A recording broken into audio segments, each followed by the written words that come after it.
மகா உன்னதங்களில் வாசம் செய்யும் நம்முடைய பரலோக பிதாவாகிய தேவனுடைய நாமம் கர்த்தராகிய இயேசு கிறிஸ்து மூலமாக என்றென்றுமுள்ள சதா காலங்களிலும் மகிமை அடைவதாக கிறிஸ்து இயேசுவுக்குள் மிகவும் அன்பான சகோதர சகோதரிகள் உங்கள் அனைவருக்கும் நம்முடைய பிதாவாகிய தேவனாலும் கர்த்தராகிய இயேசு கிறிஸ்துவினாலும் கிருபையும் சமாதானமும் உண்டாகி பெருக கடவதாக என்கிற அன்பின் வாழ்த்துக்களையும் அருமையான சபை கூடுவதனாலுடைய காலை வணக்கங்களையும் தெரிவித்துக் கொள்கிறோம். அன்பானவர்களே, அப்படின்னு சார்ந்திருக்கிறதான திருச்சி திருச்சி பகுதியில் கூடி வருகிறதான 2 ஐக்கியங்கள் சார்பாக அன்பையும் வாழ்த்துக்களையும் உங்கள் மத்தியிலே தெரிவித்துக் கொள்கிறோம். மாத்திரமில்லாமல் தனிப்பட்ட விதத்திலே அன்புகளை பகிர்ந்து கொள்ளும்படி சகோதரர் கேட்டுக்கொண்டாங்க. அன்பு சகோதரர் டேவிட், அன்பு சகோதரர் காலிப், அன்பு சகோதரர் பாக்கியராஜ் தங்களுடைய அன்பை உங்கள் மத்தியிலே தெரிவித்துக் கொள்கிறார்கள். அன்பான சகோதர சகோதரிகளே, சகோதரர் அவர்கள் நம்மத்திலே சொன்ன பிரகாரமாக இந்த நாளை நாம் தியானிக்க இருக்கிற வேத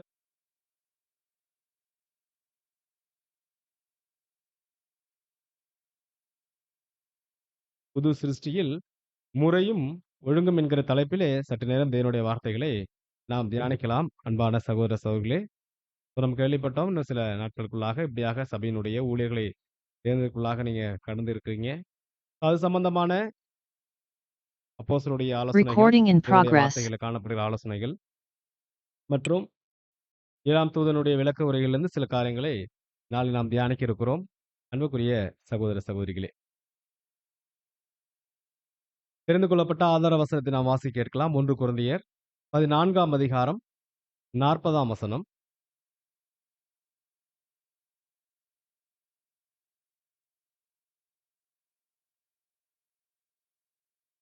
அன்பு சகோதரர் கொடுக்கிற அந்த ஒரு 6ஆம் தொகுதியிலே இந்த ஒரு 7வது அத்தியாயத்தில கூட ஒரு ஆதார வசனத்தை கொடுத்து இந்த ஒரு பாடத்தை துவங்குவார் என்று நான் அறிந்திருக்கிறோம். அன்பான சகோதர சகோதரிகளே, தேவனுடைய சபை கூடி வருகிற இடத்திலே சகலமும் அது எப்படி இருக்கணும் அப்படின்னு பார்க்கும்போது, அன்புக்குரியவர்களே, அது நல்லொழுக்கமாயும் கிரமமாயும் அது அங்க காணப்பட வேண்டும் என்று அங்க நான் பார்க்கிறோம். எது எதிலெல்லாம் அந்த ஒரு கிரமம், அந்த ஒரு நல்லொழுக்கம் காணப்பட வேண்டும் என்று அங்க பார்க்கும்போது, நம்ம என்னென்னதெல்லாம் சொல்லலாம். ஏன்னா புது சிருஷ்டியினுடைய ஒழுங்குமுறை அல்லது சபையினுடைய ஒழுங்கு, தேர்தல் அப்படின்னு வந்துட்டாவே, ஒழுங்கு என்ற வார்த்தையை நம்ம எடுத்துட்டோமே நமக்கு ஞாபகத்துக்கு வர்றது என்னதான்? எலெக்ஷன். சபையினுடைய ஊழியர்களை தேர்ந்தெடுப்பது, உதவிக்காரர்களை தேர்ந்தெடுப்பது என்பதுதான் நமக்கு என்ன ஞாபகம் வரும். தவறு இல்ல. அது உண்மைதானே. அது சத்தியம் தானே. அன்பான சகோதர சகோதரிகளே. ஆனால் தேவனுடைய சபையில கூடி வருகிறது என்பது அது அடிப்படையிலிருந்தே ஒழுங்கு நமக்கு அவசியப்படுகிறது. அன்புக்குரிய சகோதர சகோதரிகளே. அடிப்படையிலிருந்து. எதிலிருந்து, எந்த அடிப்படையிலிருந்து என்று பார்க்கும்போது வாசிக்கலாம். முதலாவது காரியம் என்ன அப்படின்னு பார்க்கும்போது, காலம் தவறாமை.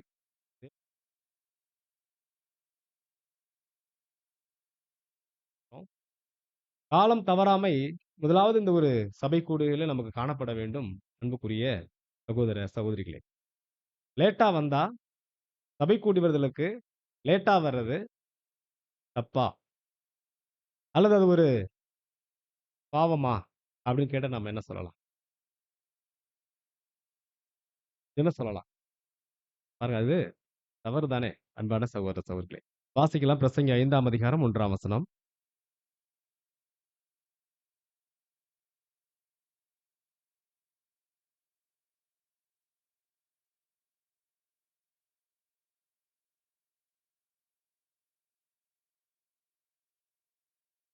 ஆம் அன்பானவர்களே, தேவாலயத்திற்கு போகும்போது உன் நடையை காத்துக்கொள். இத பத்தி பேசுறாரு இங்க ஞானி. நாம எப்படி வரோம்? யாராவது நடந்து வந்தோமா? எல்லாரும் எதுல வந்தோம்? பாருங்க, எல்லாருக்கும் தேவனுடைய கிருபையில வாகனங்களோ அல்லது அட்லீஸ்ட் ஒரு பஸ்லயாவது ஏறி என்ன பண்ணிருவோம்? இறங்கி வந்துரும். நடக்கிறத பத்தி பேசுறாரா? இல்ல அன்பான சகோதரனுடைய ஆவிக்குரிய அர்த்தம் நமக்கு நல்லா தெரியும்.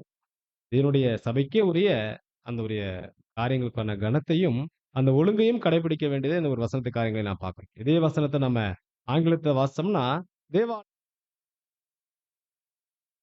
நீங்க போகும்போது, தேவனுடைய வீட்டுக்கு நீங்க போகும்போது, உங்க நடையை காத்துக்கொள். அது விசேஷமாக காலம் தவறாமை என்பது ரொம்ப கவனிக்கப்பட வேண்டிய ஒரு காரியம் அன்புக்குரிய சகோதர சகோதரிகளே. ஏனென்றால், ஒருவர் சபை கூடுவதற்கு ஒருத்தவங்க லேட்டா வர்றாங்க. அப்படின்னாவே அன்பானவர்களே, சகோதரருக்கு சொல்ற காரியங்கள் குறிப்பு நம்பர் 5187 பேரா 4ல அங்க சொல்லும்போது அன்பானவர்களே,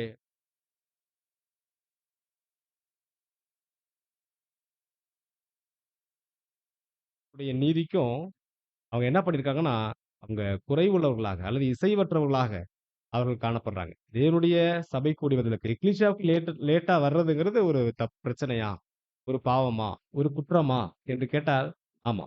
தேவனுடைய விதி இல்ல. அவருடைய அன்புல, அவருடைய அவருடைய கொள்கையில நாம் குறைவுபடுகிறோம். இன்னும் விசேஷமாக நீதியிலும், அவருடைய அன்பும் என்கிற குணநட்சத்திரத்திலும் குறைவுபடுகிறோம் என்று அங்க பார்க்கிறோம் அன்பான சகோதர சகோதரிகளே. அது மட்டுமல்ல, பாருங்க தமிழ்ல வாசிக்க கேட்கலாம் அடுத்த ஸ்லைடுல. சபை கூடியிற்கு தாமதமாக வருவது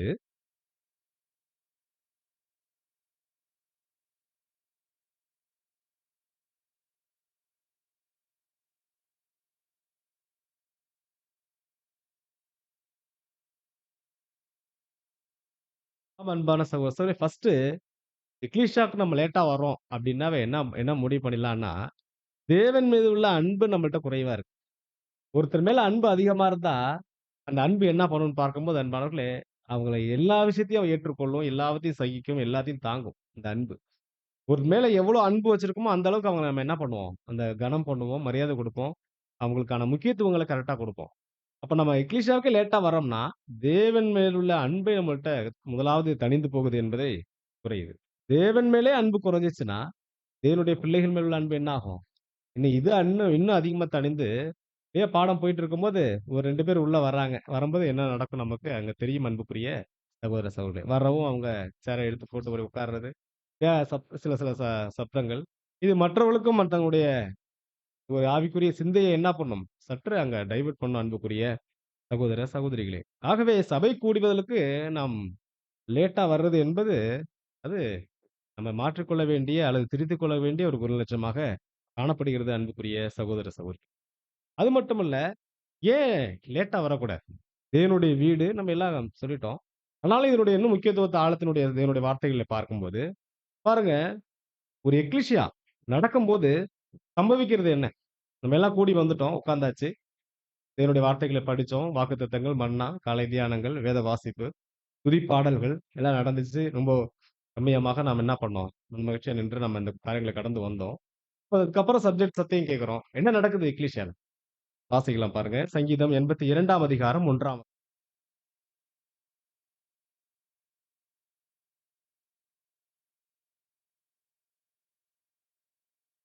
தேவனுடைய வீட்டில தேவன் எங்கே எழுந்தருளியிருக்கிறார். தேவர்கள் நடுவில் அவர் நம்மை நியாயம் விசாரிக்கிறார். இந்த வசனத்த நம்ம நேரடியா புரிஞ்சு கொள்ள முடியுமா? நம்ம மத்தியில சர்வ வல்லவர் பிரசன்னமாயிருக்கிறார் என்று நாம் சொல்லிட முடியுமான்னா, கண்டிப்பா அவருடைய ஆவி நம்மிடத்துல தங்கி வாசம் பண்ணுது. இன்னும் எப்படி புரிஞ்சுக்கலாம்? சுவிசேஷ யுகத்துல நம்முடைய காரியங்கள எப்படி புரிஞ்சுக்கலாம்? அப்படின்னு பார்க்கும்போது, பாருங்க கர்த்தர் சொல்வாரு இல்லைங்களா? மத்தேயு 18ஆம் அதிகாரம் 20ஆம் வசனம்.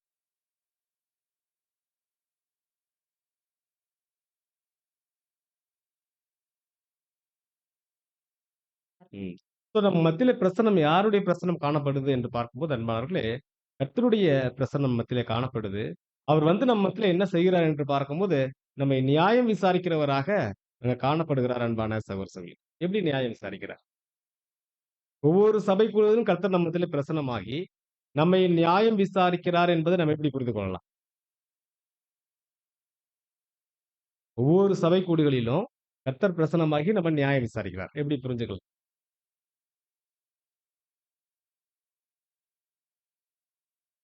எப்படி புரிஞ்சுக்கலாம்?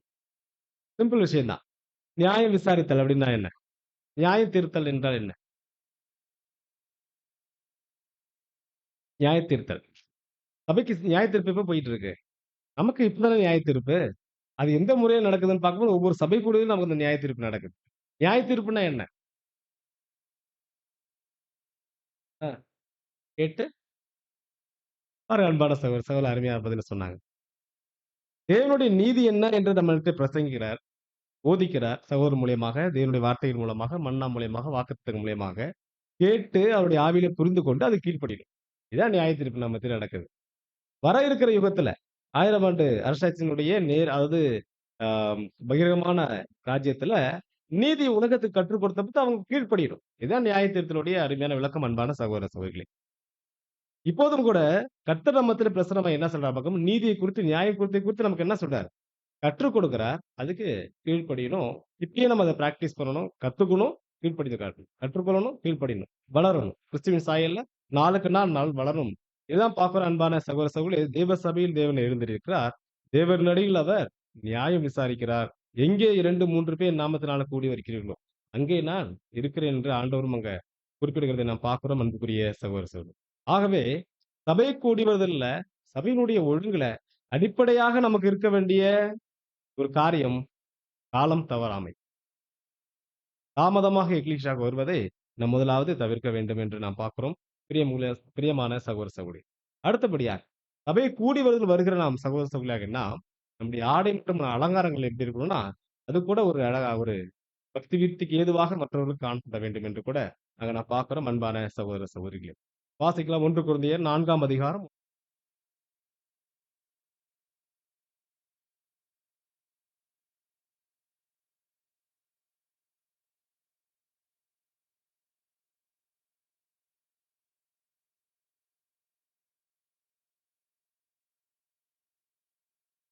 ஆமா அன்பான சகோதர சகோதரி, இந்த ஒரு எல்லோ லெட்டர்ல மார்க் பண்ணியிருக்காங்க பாருங்க சகோதரர்கள். அதுதான் நம்ம கவனிக்க வேண்டிய விஷயம். நாங்கள் உலகத்திற்கும் தூதருக்கும் வேடிக்கையானோம். ஏன் நம்முடைய ஆடை மற்றும் அலங்காரங்கள் சபை கூடியதல்ல மற்றும் எல்லா இடங்களிலும் இந்த ஒரு காரியங்கள் நமக்கு ஒழுங்கு அவசியப்படுகிறது என்று பார்க்கும்போது, அது அடுத்த ஸ்லைடு வந்து தமிழ் பைபிள் ஃபாண்ட் மாத்திக்கீங்க. அது மாறாம இருக்கு. ஆமா, தமிழ் பைபிள் ஃபாண்ட் போட்டீங்கன்னா அது வந்துரும். நாங்கள் உலகத்திற்கும் தூதருக்கும் மனுஷருக்கும் வேடிக்கையானோம். அப்படி என்றால் இதுக்கான அர்த்தம் நம்ம அடிப்படை வகுப்பிலே படிச்சிருக்கோம். ஞாபகம் இருக்குங்களா? வேடிக்கையானோம் அப்படின்னா இதனுடைய மூலச்சொல்ல நாம் பார்க்கலாம் அன்பான சகோதர சகோதரி. அடுத்த ஸ்லைடு G2302.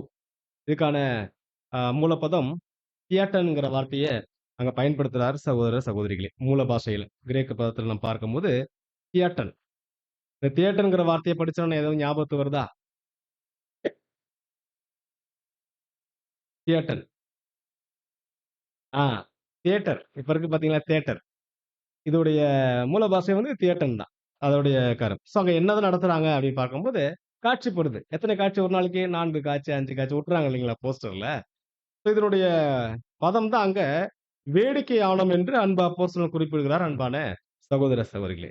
இப்ப நாம அப்போஸ்தலர் தொடங்கி இதே காரியங்கள்ல பரிசுத்த அழைப்புல காணப்படுகிற ஒவ்வொரு பரிசுத்தவான்களுமே இவங்க எப்படியாக இருக்கிறாங்க என்று பார்க்கும்போது, பா ஒரு காட்சியாக முதலாவது நம்முடைய பரிசுத்தவான்கள் மத்தியில, அடுத்து நம்முடைய இல்லங்கள்ல, நம்முடைய பார்க்கிற அனைத்து இடங்களுமே ஒரு காட்சி பொருளாக நாம் காணப்படுகிறோம் அன்புக்குரிய சகோதர சகோதரிகளே. விசேஷமாக சபையாக கூடி வர விஷயத்துல நம்மை பார்க்கிறவங்க, நாம மாம்சத்துல இருக்கிறோம். உடன் சகோதர சகோதரிகள் மாம்சத்துல இருக்கும்போது, நம்முடைய ஆடைகள் அது இன்னும் அது பக்தி விருத்திக்கு ஏதுவான ஆடைகளை நாம் அணிய வேண்டியது அவசியம்.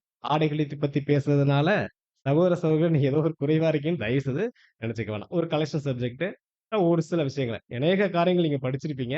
ஆனா ஒவ்வொரு சில காரியங்கள எடுத்து தான் நம்ம கலெக்ஷனா பேசுறோம் அன்புக்குரிய சகோதர சகோதரிகளே.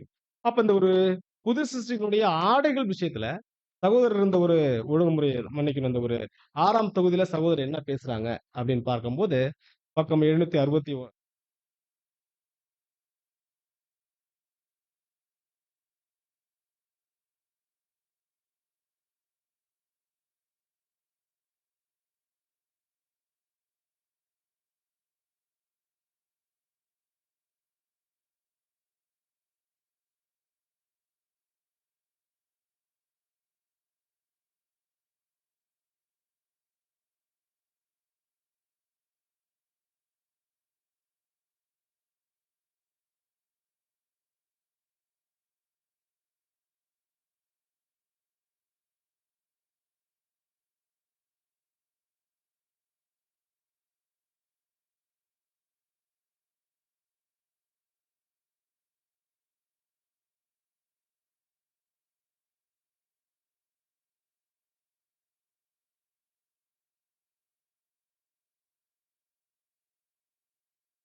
பிள்ளைகளுக்கு மிக சிறந்தது என்று எதுவுமே கிடையாது.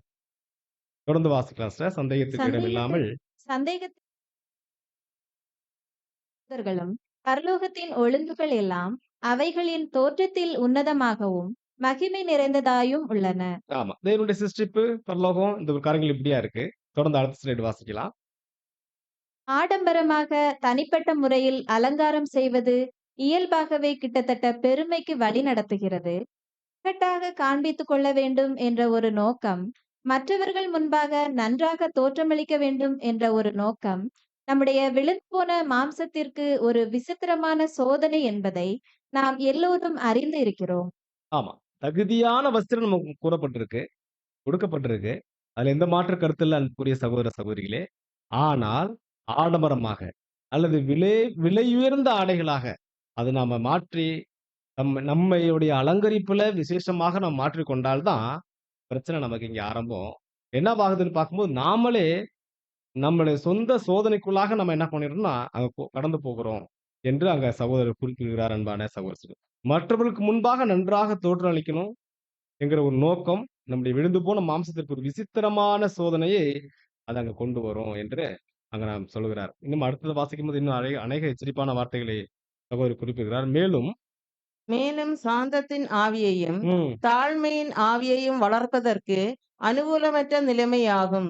ஆகவே பெருமை உண்டாக்கும் எதுவும் தாழ்மை குணத்தை வளர்ப்பதை தடை செய்கிற எதுவும் புது சிருஷ்டியின் நலன்களுக்கு மாறாதானாகும்.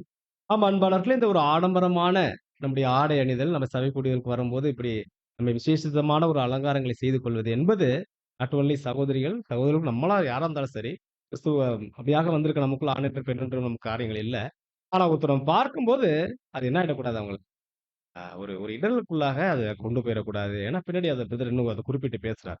இன்னும் பார்க்கும்போது இது நம்முடைய சாந்தத்தின் ஆவி, தாழ்மையின் ஆவிய இது என்ன ஆகும்னா அனுகூலமற்ற நிலைக்கு வளர்வதற்கு பதிலாக நம்மள்ட்ட வேறு விதத்துல அது என்ன ஆகும்னா, அந்த தாழ்மையின் குணத்தை எடுத்து போடுகிறதாக காணப்படும் என்று நான் பார்க்கிறேன் அன்பான சகோதரர். அடுத்தபடியாக என்ன சொல்லுகிற இந்த முக்கியமான விஷயம் என்ன அப்படின்னு பார்க்கும்போது, 2வது காரியம் வாசிக்கலாம். மனுக்குல குடும்பத்தில் மனுக்குல குடும்பத்தில் ம், பெரும்பாலோர் ம், வெளிப்புற ஆடம்பர அலங்காரம் செய்ய முடியாதபடி தரித்திரமுள்ளவர்களாக இருக்கிறார்கள். ம், ஆகவே ம். தங்கள் ஜென்ம சுபாவத்தினால் அலட்சியம் பண்ணப்படுபவர்கள். ஆமா அன்பான சகோதரர், இந்த ஒரு உலக நிலை எப்படி இருக்குன்னா அப்படிதான் இருக்கு. இன்னைக்கு ஐஸ்வர்யவான்கள் இன்னைக்கு எப்படி இருக்கிறாங்கன்னா, உலகத்த பிரதர் வெளியில பேசுறாரு. உலகத்துல இன்னைக்கு ஐஸ்வர்யவான்கள் எப்படி இருக்கிறாங்கன்னா, ஏழைகளுடைய மனநிலைய அவங்க என்ன பண்றதில்ல, புரிஞ்சுக்கிறது இல்ல.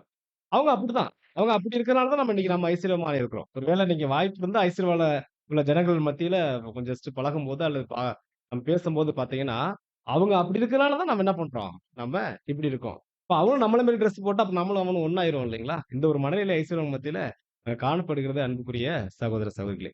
பாருங்க இன்னைக்கு எந்த அளவுக்குலாம் வித்தியாசப்பட்டுருக்காங்க. அவங்களுடைய வாழ்க்கை முறைகள்ல, அவங்களுடைய வாகனங்கள்ல, இவ்ளோ வித்தியாசங்கள். பெரும்பாலான மனுக்குலம் எப்படிதான் இருக்கு அப்படின்னா, ரொம்ப ஒரு ஒரு கீழான ஒரு நிலையில சிரமப்படுகிற ஒரு சூழ்நிலையில தான் காணப்படும்போது, இவங்க என்ன பண்றாங்கன்னு பார்க்கும்போது, அவங்கள அலட்சியப்படுத்துறாங்க.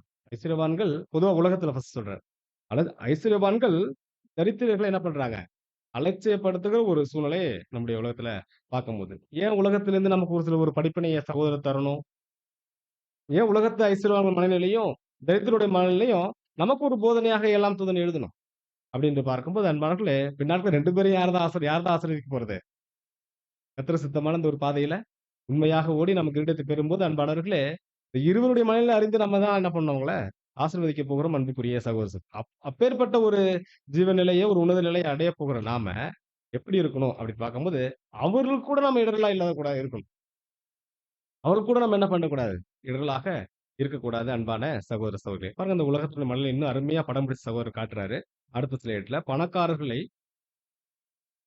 பணக்காரர்களை பொறாமையோடு பார்ப்பது நிச்சயம். ம், அதுவும் ஆடம்பரமாக செல்வத்தை படுத்துபவர்களை பொறாமையோடு பார்ப்பது நிச்சயம். அடுத்தது சிஸ்டர். வாட்சிடலாம். அன்பின் ஆவி ம், புது சிருஷ்டியை ம், மற்றவருடைய நிலைமைகளையும் ம். இது உணர்வுகளையும் நமக்கான பாடத்த சகோதரர் சொல்லும்போது வாசிங்க சிஸ்டர். கவனிக்கும்படி ம், உணர்த்தும். ம், அது அவர்களை பொறாமை, இச்சை போன்றவைகளுக்கு தூண்டிவிடாது. ம், இல்லை என்றாலும் ஒப்பிட்டு பார்க்கையில் தங்களுடைய வாழ்க்கை அவர்களுக்கு கசப்பாக இருக்கும்படி செய்யாது. ம். ஆமா அன்பான சகோதரர், அவருடைய நம்முடைய உடைகள், நம்முடைய நடை உடை பாணிகள், நம்முடைய வார்த்தை, பேச்சு எல்லாமே ஒரு புது சிருஷ்டியாக, ஒரு அன்பின் ஆவி நிறைந்தவராக காணப்படுற ஒரு புது சிருஷ்டி எப்படியாக இருப்பாங்க அப்படின்னு பார்க்கும்போது, மற்றவங்கள எந்த விதத்திலும் டெம்ப்ட் பண்ண மாட்டாங்க. எந்த விதத்திலும் அவங்கள பொறாமைப்பட வைக்க மாட்டாங்க. பாருங்க அவங்கள மாரி நம்ம ட்ரெஸ் போட முடியலையே. என்னடா இப்படி அவ்வளோ அருமையா காஸ்ட்லி ட்ரெஸ் நல்லா போடுறாங்களே! இப்படிலாம் என்ன பண்ண மாட்டாங்கன்னா, இருக்க மாட்டாங்க. யாருக்கும் எந்த ஒரு சின்ன ஒரு இடர்ல கூட குடுக்காத அளவுக்கு எச்சரிக்கையா இருப்பாங்க. குடுக்காத அளவுக்கு எச்சரிக்கையா இருப்பாங்க என்று நான் பார்க்கிறோம். அன்பான சகோதர சகோதரிகளே. அப்போ என்ன சொல்ல வரார்? அதுக்கு நம்ம ஒரு தரித்திரர் மாரி ஒரு ஆடைகள போட்டுக்க சொல்றாரா? ரொம்ப இருக்கிறதுலயே விலை மலிவான ஒரு ட்ரெஸ் போட்டுக்க சொல்றாரா? அப்படி இல்ல. அந்த அடுத்த 3வது பாயிண்ட்க்கு அடுத்த ஸ்லைடு போடலாம் பாருங்க பிரதர். எவரும் தங்களை பிச்சைக்காரர்களாக்கி எவரும் தங்களை பிச்சைக்காரர்களாக்கி ம், தனங்களுக்கு உண்டான எல்லாவற்றையும் ஆண்டவருடைய ஊழியத்திற்கென்று கொடுத்துவிட்டு ம், தாங்கள் மற்றவர்களின் இரக்கத்தின் மேல் சார்ந்து இருக்க வேண்டுமென்றோ ம், எதிர்காலத்தில் பலன்கள் கிடைக்கும்படி விதையை கூட விதைக்காமல் இருக்க வேண்டுமென்றோ ம், நாங்கள் வற்புறுத்தவில்லை. ம், அப்படி இல்லாவிடினும் ஆண்டவருடைய ஜனங்கள் விசித்திரமாக கஞ்சனாக இருக்கும் அளவுக்கு பலி செலுத்தப்பட வேண்டும் என்றும் கூறவில்லை. ம், நாம் புரிந்து கொண்டபடி சரியான முறையில் ஆடை அணிவது என்பது ம். சுத்தமானதாகவும் சுத்தமானதாகவும் சுற்றியிருக்கிற நிலைமைக்கும் ம், சூழ்நிலைகளுக்கும் பொருத்தமானதாகவும் ம், கண்ணை உறுத்தாமலும் ம். மேலும் பணவசதிக்கு கூடிய மாணவரை ஏற்றபடியாகவும் இருப்பதாக. இவ்வளவுதான் விஷயம். விளக்கங்கள் நம்ம சொல்ல தேவையில்ல அன்புக்குரிய சகோதர சகோதரி. நம்முடைய ஆடைகள் நம்மள ரொம்ப கஞ்சனாகவோ, தரித்திரர் போல பாவித்துட்டு வரணும் ட்ரெஸ். இல்ல. யாரையும் எந்த ஒரு டிஸ்டர்ப் பண்ணக்கூடாது என்று அங்க நான் பார்க்கிறோம் அன்புக்குரிய சகோதர சகோதரி. முதலாவது காரியம் என்ன பார்த்தோம்? சபையின் ஒழுங்குல முதலாவது காலம் தவறாமை. லேட்டா வரக்கூடாது. லேட் கம்மர்ஸ் நம்ம மத்தியில இருக்கக்கூடாது.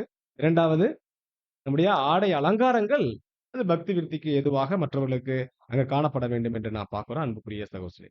3வது 3வது சபையில் ஸ்திரீகளின் பங்கு. இதுக்கு கூட என்ன கொடுத்திருக்கார் தேவன்னா, சபையில அப்போஸ்தலர் மூலியமாக அருமையான ஒழுங்குகளை அங்க வைத்திருக்கிறார் அன்புக்குரிய சகோதர சகோதரி. வாசிக்கலாம் 1 கொரிந்தியர் 14ஆம் அதிகாரம் 34, 35 வசனங்கள். சபைகளில் ம், உங்கள் ஸ்திரீகள் பேசாமல் இருக்க கடவர்கள். ம், பேசும்படி அவர்களுக்கு உத்தரவில்லை. அவர்கள் அமர்ந்திருக்க வேண்டும். ம், வேதமும் அப்படியே சொல்லுகிறது. ம், அவர்கள் ஒரு காரியத்தை ம், கற்றுக்கொள்ள விரும்பினால் ம். வீட்டிலே தங்கள் புருஷரிடத்தில் விசாரிக்க கடவர்கள். ஸ்திரீகள் சபையிலே பேசுகிறது அயோக்கியமாயிருக்குமே.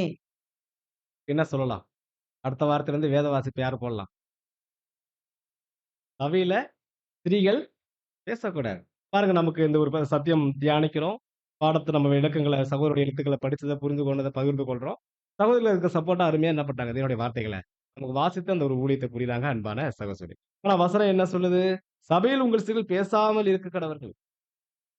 சபையின் ஒழுங்குகள தான் நம்ம அப்போஸ்தலர்கள் குடுக்கிறதை அங்க நான் பார்க்கிறோம் அன்பான சகோதரி. எப்படி புரிஞ்சுக்கலாம்? சகோதரருடைய எழுத்துக்களை நாம் கவனிக்கும் பொழுது, ரொம்ப அருமையா சில காரியங்கள் நமக்கு அங்க வழிவுறுத்துறார் அன்பானவர்களே. அதே புது சிருஷ்டி புத்தகத்துல சபையின் ஸ்திரீயின் பங்குல பக்கம் 336ல நம்முடைய 6th வால்யூம்ல இருக்கிற சில வரிகளை நாம் வாசித்து தியானிக்கலாம். இந்த பொருளை பொறுத்தவரை. இந்த பொருளை பொறுத்தவரை திவ்ய திட்டத்தில் புருஷனுக்கும் ஸ்திரீக்கும் உள்ள பொதுவான உறவை ஆராய்ந்து பார்த்த பின்னர்தான் இதை நன்கு கவனிக்க முடியும். ஆனால் ஒரு முக்கியமான கருத்தின்படி இதை கூறுவதற்கு இது தகுதியான இடமாய் இருக்கிறது. இதை ஆமோதிக்கிற மற்ற கருத்துக்கள் பின்னால் கூறப்பட்டுள்ளன. அவைகள் இப்பொழுது நாம் கூறுவதற்கு ஆதரவளிப்பதாக இருக்கும் என்று நம்புகிறோம். என்ன சொல்றார் சகோதரர் பார்க்கும்போது அன்பானவர்களே சுருக்கமா நம்ம சொல்லணும்னா, சபையில ஸ்திரீகள் பேசாம இருக்கணும். ஒழுங்குகள்ல அப்போஸ்தலர் கொடுக்கிற அருமையான விஷயம். ஆனா இந்த வசனத்த நம்ம ஆழத்தினுடைய காரியங்களை புரிந்து கொள்வதற்கு முன்பதாக, இன்னும் சில காரியங்களை தியானிச்சுட்டு நீங்க என்ன பண்ணலாம்? இந்த வசனத்துக்கான விஷயங்கள நீங்க புரிஞ்சுகிட்டு நீங்க அத அமல்படுத்துங்க. அப்படிங்கிற திவ்ய திட்டத்துல தேவன் வைத்திருக்கிற அருமையான காரியங்கள. நீங்க என்ன பண்ணுங்க, முதலாவது நான் போறதுக்கு முன்னதாக சில தகுதியான காரியங்கள படிச்சுட்டு நீங்க என்ன பண்ணலாம்? இந்த வசனத்தின் விளக்கங்களை நான் பார்க்கலாம் என்று சகோதரர் அங்க குறிப்பிடுவதை நான் பார்க்கிறோம் அன்புக்குரியவர்களே. ஃபர்ஸ்ட் இந்த ஒரு பரம அழைப்புல தேவன் தெரிந்து கொண்ட விஷயத்துல யாருக்கு முதலிடம் தரார்? சகோதரர்களுக்கா? சகோதரிகளுக்கா? இந்த பரம அழைப்புல பாருங்க 2 பேருக்குமே தரார். பிரதர்ஸ் மட்டும்லாம் என்ன பண்ணுங்க, ஃபர்ஸ்ட் உள்ள வந்துருங்க. இத்தனை 1000 பேர் வந்த பிறகு மீதி சகோதரிகள்லாம் வாங்க. அப்படி இல்ல.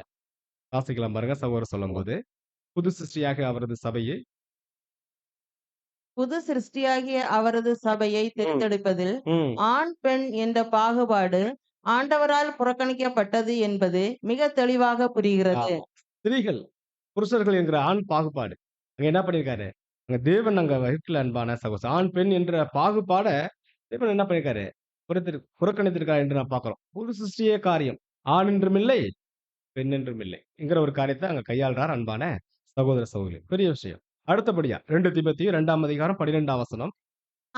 அவரோடே கூட பாடுகளை சகித்தோமானால் ம், அவரோடே கூட ஆளுகையும் செய்வோம். ம். நாம் அவரை மறுதலித்தால் அவரும் நம்மை மறுதலிப்பார். பாருங்க, அவரோடே கூட பாடுகளை சகித்தோமானால், கர்த்தருக்கென்று அவரோட கூட பாடுகள் படுறதுல அந்த பங்களிப்பு இருக்கு இல்லையா? யாருக்கு அதிகமா கர்த்தர் குடுத்திருக்கிறார்? அல்லது யாருக்கு தேவன் அதிகமா குடுத்திருக்கார்? சகோதரர்களுக்கா? சகோதரிகளுக்கா?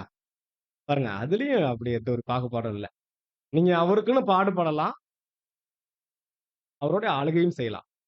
பாடுபதிலும் ஈக்குவலான பங்கு இருக்கு. ஆளுகையிலயும் ஈக்குவலான பங்கு இருக்கு. அதுலயும் என்ன பண்ணலாம் அவரு? எந்த ஒரு பாகுபாடும் அங்க வைக்கல. அடுத்த ஸ்லைடு நம்ம வாசிக்கலாம் பாருங்க. இருபாலருமே இருபாலருமே ம், நம்முடைய ஆண்டவராலும் ம். அப்போஸ்தலர்களாலும் மதிப்புக்குரிய விதத்தில் உற்சாகமான வார்த்தைகளால் குறிப்பிடப்பட்டிருக்கிறார்கள். 2 பேருமே சகோதரர்களாக இருக்கட்டும், சகோதரிகளா இருக்கட்டும், கர்த்தராலும், அப்போஸ்தலர்களாலும் மதிப்புக்குரிய பாத்திரங்களாக என்ன பண்ணிருக்காங்க? குறிப்பிடப்பட்டிருக்கிறாங்க. அவர்களை உற்சாகப்படுத்துகிற வார்த்தைகளால நமக்கு அநேக ஆலோசனைகள் அவங்க கொடுத்திருக்கிறார்கள் அன்புக்குரிய சகோதர சகோதரி. 2 பேருமே. இதுல எந்த மாற்று கருத்தும் இல்ல. அழைப்பிலும் எந்த ஒரு பாகுபாடு இல்ல. அங்க கொடுக்கிற பரிசிலும் எந்த ஒரு மாறுபாடு இல்ல, பாகுபாடு இல்ல அன்புக்குரிய சகோதர சகோதரிகளே. ஆண் என்றும் இல்லை, பெண் என்றும் இல்லை. இன்னும் விசேஷமாக ஸ்திரீயின் பங்கு காரியங்கள்ல நம்ம பார்க்கும்போது அன்பான சகோதர சகோதரிகளே, பாருங்க சகோதரர் அந்த ஒரு பேரால சொல்லும்போது, அவருடைய தாயாரை பற்றி, இன்னும் அநேக ஸ்திரீகள் கர்த்தருக்கு செய்த ஊழியங்கள், மார்த்தாள், மரியாள், இன்னும் மகதலேனா மரியாள், இன்னும் அநேக சகோதரிகள் இருக்காங்க இல்லைங்களா? ரொம்ப அன்பா இருந்த ஸ்திரீகள். இப்போ சமீபத்தில நம்ம கன்வென்ஷன் ரிலீஸ் பண்ணோம் பார்த்தீங்களா? அருமையான புத்தகம். எத்தன பேர் நம்ம தியானிச்சுட்டோம் இந்த புத்தகத்த. அருமையான பழைய ஏற்பாட்டுல அருமையான ஸ்திரீகள், புதிய ஏற்பாட்டுல. மோசேக்கும் மாபெரும் பிரம்மாண்டமான மோசேயாகிய கர்த்தருக்கும் இருந்த அன்பான சீஷிகள், ஸ்திரீகள், சகோதரிகள பத்தி என்ன பண்ணியிருக்காங்க? அருமையான காரியங்கள அங்க குடுத்திருக்காங்க அன்பான சகோதரர்களே. ஆண்டவராலும், அப்போஸ்தலராலும் அன்பு கூறப்பட்ட ஸ்திரீகள் வேதத்துல என்ன பண்ண முடியுது? நாம் பார்க்க முடியுது அன்பான சகோதரர்களே. அப்போ நாம் வாசித்த அந்த ஒரு வசனமானது 1 கொரிந்தியர் 14ஆம் அதிகாரம் 34ஆம் வசனம், சபையில் உங்கள் ஸ்திரீகள் பேசாமல் இருக்கிறவர்கள். அப்ப என்ன சொல்ல வர்றார் அன்பு அப்போஸ்தலர் என்று அங்க நாம் பார்க்கும்போது வாசிக்கலாம். ஆகவே ம், குணாதிசயத்திலும் சுவிசேஷ ஊழியத்திலும் ஸ்திரீயின் மேல் வைத்த எல்லை வரம்பு ம், தடை எல்லாம் மாம்சத்தில் அவள் இருக்கும் இந்த காலத்திற்கு மட்டும் உரித்தாகும் என்பதை ம். நாம் ஆமா. விளங்கிக் கொள்ள வேண்டும். ஆமா அன்பான சகோதரர். நம் மாம்சத்துல இருக்க வரைக்கும் ஒரு சில தடைகள் என்பதை விட ஒரு வரம்புகளை சர்வ வல்லவர் நம்முடைய கர்த்தர் மூலமாகவும், அப்போஸ்தலர்கள் மூலமாகவும் ஒரு சில ஆலோசனைகளை அங்க கொடுக்கிறார்கள் அன்புக்குரிய சகோதரர்களே. இப்படியாக உன்னத ஒழுங்குகளுக்கு நாம் கீழ்ப்படிந்து அதுக்குரிய பலனை நாம் தேவ சமூகத்துல அங்க பெற்றுக்கொள்வோம். மற்றபடி ஸ்திரீகளை தேவன் அன்பு கூறல, கர்த்தர் அன்பு கூறல, வேதத்துல முக்கியத்துவப்படுத்தல என்று நாம் எங்கேயுமே கூற முடியாது என்று அங்க நான் பார்க்கிறோம். இன்னும் அநேக காரியங்கள அன்பு சகோதரர் அந்த பக்கங்கள்ல கூறுறாங்க. ஷார்ட்டா நம்ம கடந்து போறோம். அடுத்து நம்ம சில காரியங்கள் பார்க்க வேண்டியது. அடுத்தபடியாக சபையிலே நம்முடைய குழந்தைகள், சில்ட்ரன்ஸ் நம்முடைய குழந்தைகளை குறித்து நாம என்ன சொல்லலாம்? பாருங்க இன்னைக்கு குழந்தைகள்னால பெற்றோர்களுக்கு பெரிய பிரச்சனை. பெற்றோர்களுக்கு இன்னைக்கு என்ன குழந்தைகளால அநேக பிரச்சனை அன்பான சகோதர, சகோதரிகளே. பெரிய ரிப்போர்ட்டே என்னதான்? அல்லது கணவன் மனைவிக்குள்ள வருகிற பிரச்சனை என்னதான்? பிள்ளைகளால தான். வந்தவுடனே என்ன பண்ணுவாங்க? அடுக்கடுக்கா சகோதரி என்ன பண்ணுவாங்க? உங்க பிள்ளை இன்னைக்கு இத பண்ணுச்சு, அத பண்ணுச்சு கம்ப்ளைண்ட். அப்புறம் அதே மாரி குழந்தைகள பார்க்குற விஷயத்துல என்னுடைய மனைவி என்ன, இவ்ளோ குறைவா காணப்படுறாங்கிற கம்ப்ளைண்ட்லாம் நம்ம பார்க்குறோம் அன்புக்குரிய சகோதர, சகோதரி. இப்போ குழந்தைகள்லேருந்து தேவன் நமக்கு என்ன சொல்றார்? பாருங்க மத்தேயு 18ஆம் அதிகாரம். கர்த்தர் என்ன சொல்வாரு?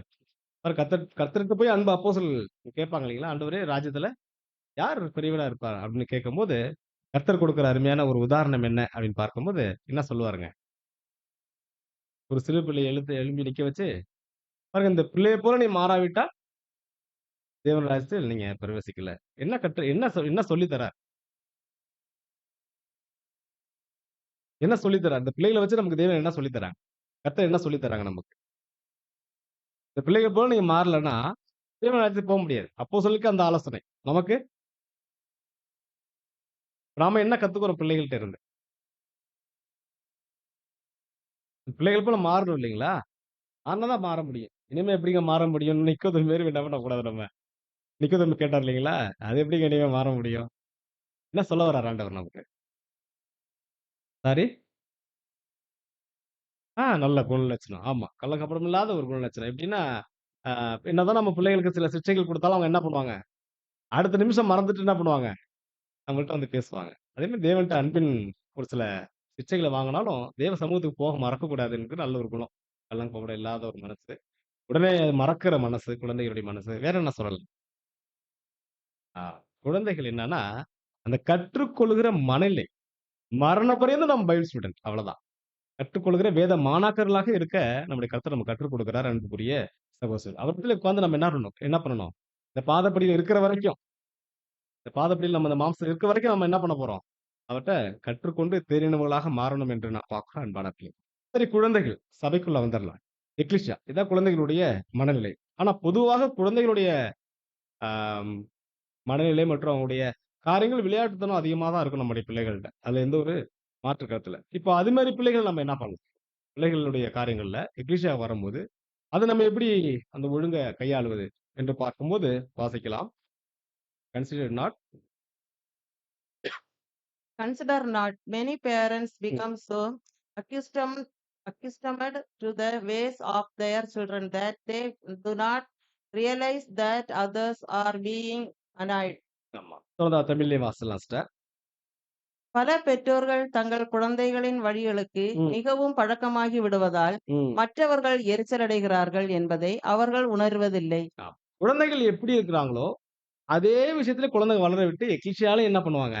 அதே நிலையிலே வளர்றதுனால, இவங்க என்ன பண்றாங்கன்னா, மத்தவங்களுடைய நலன்கள கருத்தில் கொள்ளாததுனால, மற்றவர்களை எரிச்சல் அடைய வைக்கிறாங்க.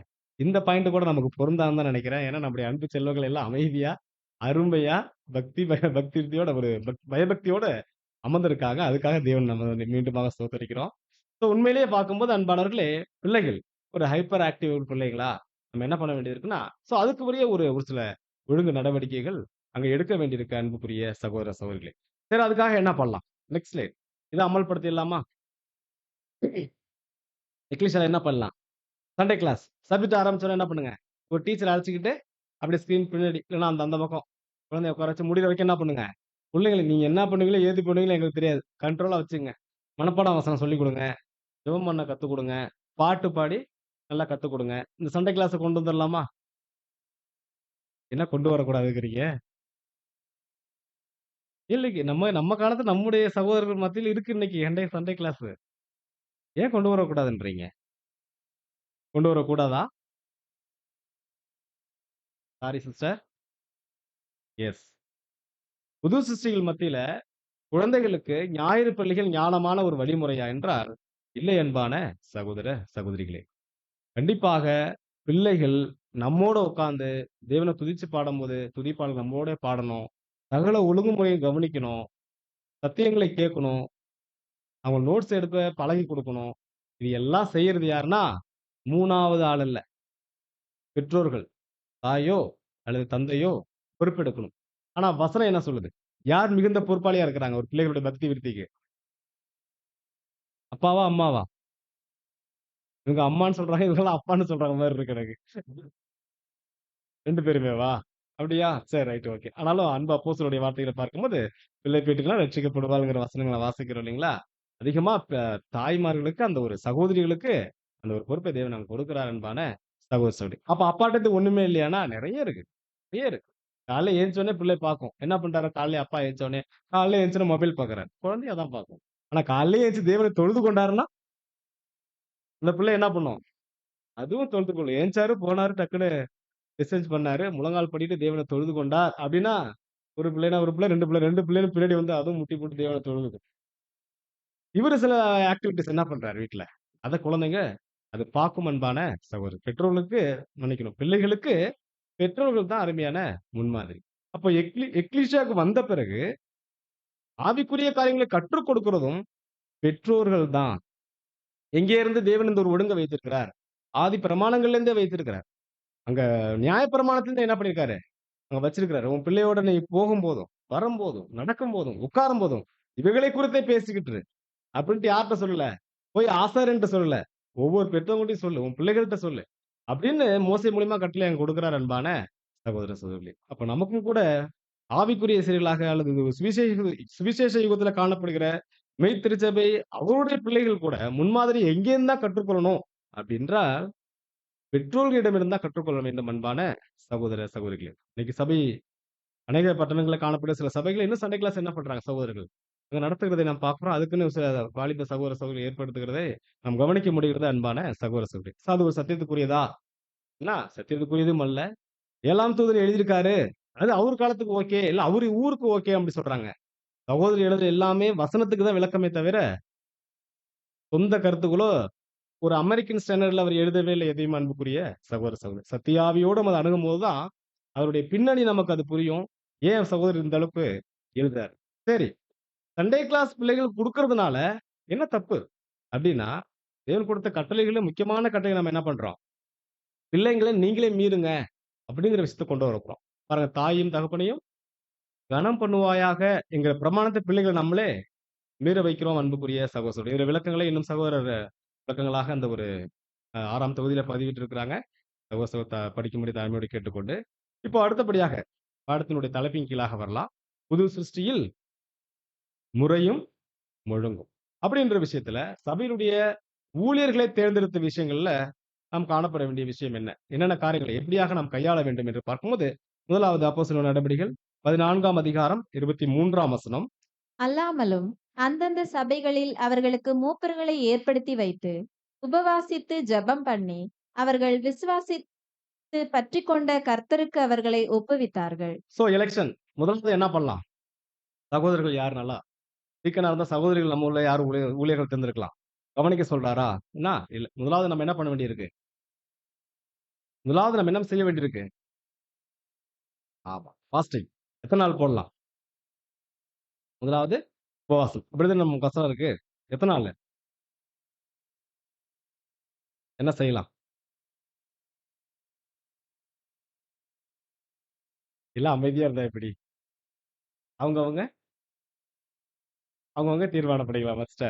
பாருங்க, உபவாசித்து ஜெபம் பண்ணி அந்த ஊழியர்கள் தேர்ந்தெடுத்து நாம் கர்த்தரிடத்துல ஒப்படைக்கிறோம். ஆண்டவரே, தேவன் நீர் கொடுத்த எங்க உடன் சகோதர, சகோதரிகள இப்படியாக இந்த ஒரு ஆவிக்குரிய ஊழியங்கள இந்த ஒரு வருடம் செய்வதற்கு நாங்கள் சேர்ந்திருக்கிறோம். நீங்க உங்களுடைய வழிநடத்துங்க. இவங்கள சபையினுடைய பிரதிநிதிகளா வைத்து நீங்க வழிநடத்துங்கன்னு கர்த்தர்ட்ட நாம தான் ஒப்படைக்கிறோம் அந்த மாபெரும் ஊழியம், அருமையான ஊழியம் அன்பான சகோதர, சகோதரி. ஆனா எப்படி செய்யணும்னா, உபவாசித்து ஜெபம் பண்ணி. அப்படின்னா இது எந்த ஒரு விசுவாசத்தை குறித்த அன்பு அப்போஸ்தலர் பேசுறாரு பார்க்கும்போது, ஒருவேளை நீங்க ஞாயிற்றுக்கிழமை சில பேர் இன்னும் சாப்பிடாத ஒரு பழக்கம் வச்சிருப்பாங்க. இங்க ஒரு மார்னிங் ஒரு ஃபாஸ்டிங்கா வர்றது. ஆரோக்கியமான விஷயம் தான். நமக்கு உடலுக்கு தேவையான ஒரு நல்ல ஒரு ஆரோக்கியமான விஷயம் தான் அன்பான சகோதர, சில மாம்ச சிந்தைகள், மாம்ச சித்தங்களை நாம் மேற்கொள் ஜெயம் கொள்வதற்கு அது ஏதுவாக இருக்கும். ஆனா இந்த உபவாசம் எந்த உபவாசம் என்று பார்க்கும்போது அன்பானவர்களே, பாருங்க, ஆவிக்குரிய உணவுகள் தினமும் புசிக்கிறோமா? ஆவிக்குரிய உணவு, மாம்சத்துக்கும் உணவு புசிக்கிறோம். இப்ப ஆவிக்குரிய உணவு எடுத்துக்கலன்னு என்ன அர்த்தம்? அப்ப ஆவிக்குரிய உணவுக்கு நம்ம உபவாசம் போட்டோம். சாப்பாடு குடுக்கல. கரெக்ட்டுங்களா? ஃபாஸ்டிங் போடல. அதே மாரி மாம்சத்துக்குரிய காரியங்கள் உணவு என்ன? நம்முடைய சிந்தனைகள். மாம்ச சிந்தனைகள், நம்முடைய ஆ சுயநல நோக்கங்கள். இதத்துக்கெல்லாம் என்ன பண்ணிடணும் நம்ம? உபவாசம் கொடுக்கணும். அத அனுமதிக்க கூடாது. இவ்வளவுதான் அன்பு அப்போஸ்தலன் குறிப்பிடுகிறார் அன்பான சகோதர, சகோதரிகளே. இந்த வருஷம் நான் நினைக்கிறேன் இவங்கள கொண்டு வந்துரலாம். என் மனசாட்சி சொல்லுது இவங்கள கொண்டு வந்துரலான்னு. இப்படிப்பட்ட ஒரு முடிவுக்கு வர முடியாது. நம்முடைய மனசாட்சி ரொம்ப பெர்ஃபெக்ஷன் மனசாட்சி இல்ல. இது எப்பேர்ப்பட்ட மனசாட்சி? அடுத்தடுத்த பகுதிகள்ல நீங்க புதுசினுடைய அந்த ஒழுங்குமுறைய பத்தி நம்ம புத்தகத்துல சகோதரர் எழுதும்போது, மனசாட்சியின்படி சகோதரர் தேர்ந்தெடுக்கலாமா? அவ்வளவு உயர்தரமான மனசாட்சி ஒண்ணும் நம்மள்ட்ட இல்லங்கன்றார். மனசாட்சியின்படியும் பண்ணக்கூடாது. எதன்படி தான் பண்ணணும்? ஜெபம் பண்ணி, உபவாசித்து, தேவ ஆவின் வழிநடத்தலோட நம்ம என்ன பண்ணணும்? கைகளை உயர்த்தி, இந்த ஊழியத்த ஏற்படுத்தி, கர்த்தரிடத்துல ஒப்படைத்து ஜெபத்தோட அத நிறைவு செய்ய வேண்டியிருக்கு அன்புக்குரிய சகோதர, சகோதரிகளே. அப்ப இந்த ஒரு திவ்ய ஒழுங்க நடப்பிக்கிற நாம, மாம்ச சிந்தையில இத செய்யாம, ஆவியின் சிந்தையில, தேவ வசனத்தின்படி அத நம்ம என்ன பண்ணணும்? செய்யணும். சோ இதான் இந்த ஒரு உபவாசத்தை குறித்து குறிப்பிடுகிறார் அன்பான சகோதர, சகோதரி. அடுத்தபடியாக, இந்த மூப்பர்களை தேர்வு செய்தல். மூப்பர்களை தேர்வு செய்த விஷயத்துல எப்படிதான் செய்யணும் அப்படின்னா, நமக்கு தெரியும். கைகளை உயர்த்துவதன் மூலமாக. கைகளை உயர்த்தி. சோ அதான் என்ன மெத்தட் சொல்லுவோம் நம்ம கிரேக்கத்துல? கிரட்டோனியா அடிப்படையில நம் கைகளை உயர்த்தி அங்க செய்ய வேண்டியிருக்கு. மற்ற எந்த முறையும் என்ன பண்ணல? தேவன் வேதத்திலே அனுமதிக்கல. 7ஆம் தூதர் விளக்க உரையில் ரொம்ப நேர்த்தியாக செய்கிறார். கைகளை உயர்த்துவதன் மூலமா தான் சகோதரர்களை நாம் தேர்ந்தெடுக்கணும். ஊழியர்கள, உதவிக்காரர்கள இருக்கணும் அன்பான சகோதர, சகோதரி. இப்படியாக நாம் தேர்ந்தெடுக்கிற ஊழியர்களே பாருங்க, வேத வசனங்கள் குறிப்பிடுது கண்காணிகள், மூப்பர்கள், மெய்ப்பர்கள். கண்காணிகள், மூப்பர்கள், மேய்ப்பர்கள். 3 வார்த்தை அங்க நமக்கு கொடுக்கப்படுகிறது அன்பான சகோதரர்களே. இந்த 3க்கான வித்தியாசம் என்ன சொல்லலாம்? சிம்பிளா சகோதரர் சொல்லும்போது, இந்த 3 வேளையும் சபையில ஒரு சகோதரர் செய்தாலும், இது எல்லாமே ஆவிக்குரிய ஊழியங்களை பொறுத்தது என்று, ஆவிக்குரிய ஊழியங்களை தான் அது அடையாளப்படுத்துகிறது என்று, அங்க சகோதரர் அங்க 6வது வேளையில அ சொல்லிட்டு, இந்த கண்காணிகள்ங்கிற விஷயத்தினுடைய சில விளக்கங்களை நாம் பார்க்க வேண்டியிருக்கு அன்பான சகோதர சகோதரிகளே. வாசிக்கலாம் 1 தீமோத்தேயு 3ஆம் அதிகாரம் 1ஆம் வசனம். கண்காணிப்பை விரும்புகிறவன் ம், நல்ல வேலையை விரும்புகிறான். ம். இது உண்மையான வார்த்தை. பாருங்க. இந்த கண்காணிப்பை விரும்புகிறவன் நல்ல வேலையை விரும்புகிறான். இது உண்மையான வார்த்தை. கண்காணி. நாம் ஏற்படுத்துகிற ஊழியர்கள் யாருங்க அவங்க? கண்காணி. இங்கிலீஷ்ல இங்கிலீஷ்ல பிஷப். நம்ம பிஷப்ன்னு சொல்றோமா? ஏன்? ஏன்னா ஆர்சில என்ன பண்றாங்க? இந்த வார்த்தை தான் பயன்படுத்துறாங்க. அதனால நம்ம என்ன பண்றதில்ல? இந்த வார்த்தைய பயன்படுத்துறதில்ல. கரெக்ட்டுங்களா? அப்படியா? இந்த பிஷப்ங்கிற வார்த்தைய போப் மார்க்கம் பயன்படுத்துறதுனால, நாம பயன்படுத்துறதில்ல. ஆனா ஆங்கிலத்துல என்னதான் இருக்கு? ஏன் நம்ம பயன்படுத்துறதில்ல? சார் கண்காணி என்றால் என்ன?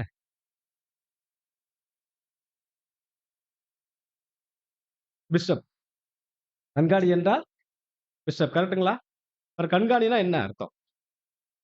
பாருங்க அன்பான சகோதர சகோதரிகளே, கண்காணி அப்படிங்கிற வார்த்தையினுடைய காரியங்கள ஆம் சகோதரர் குறிப்பிடும்போது மன்னிக்கணும். ஸ்லைட்ல இல்ல.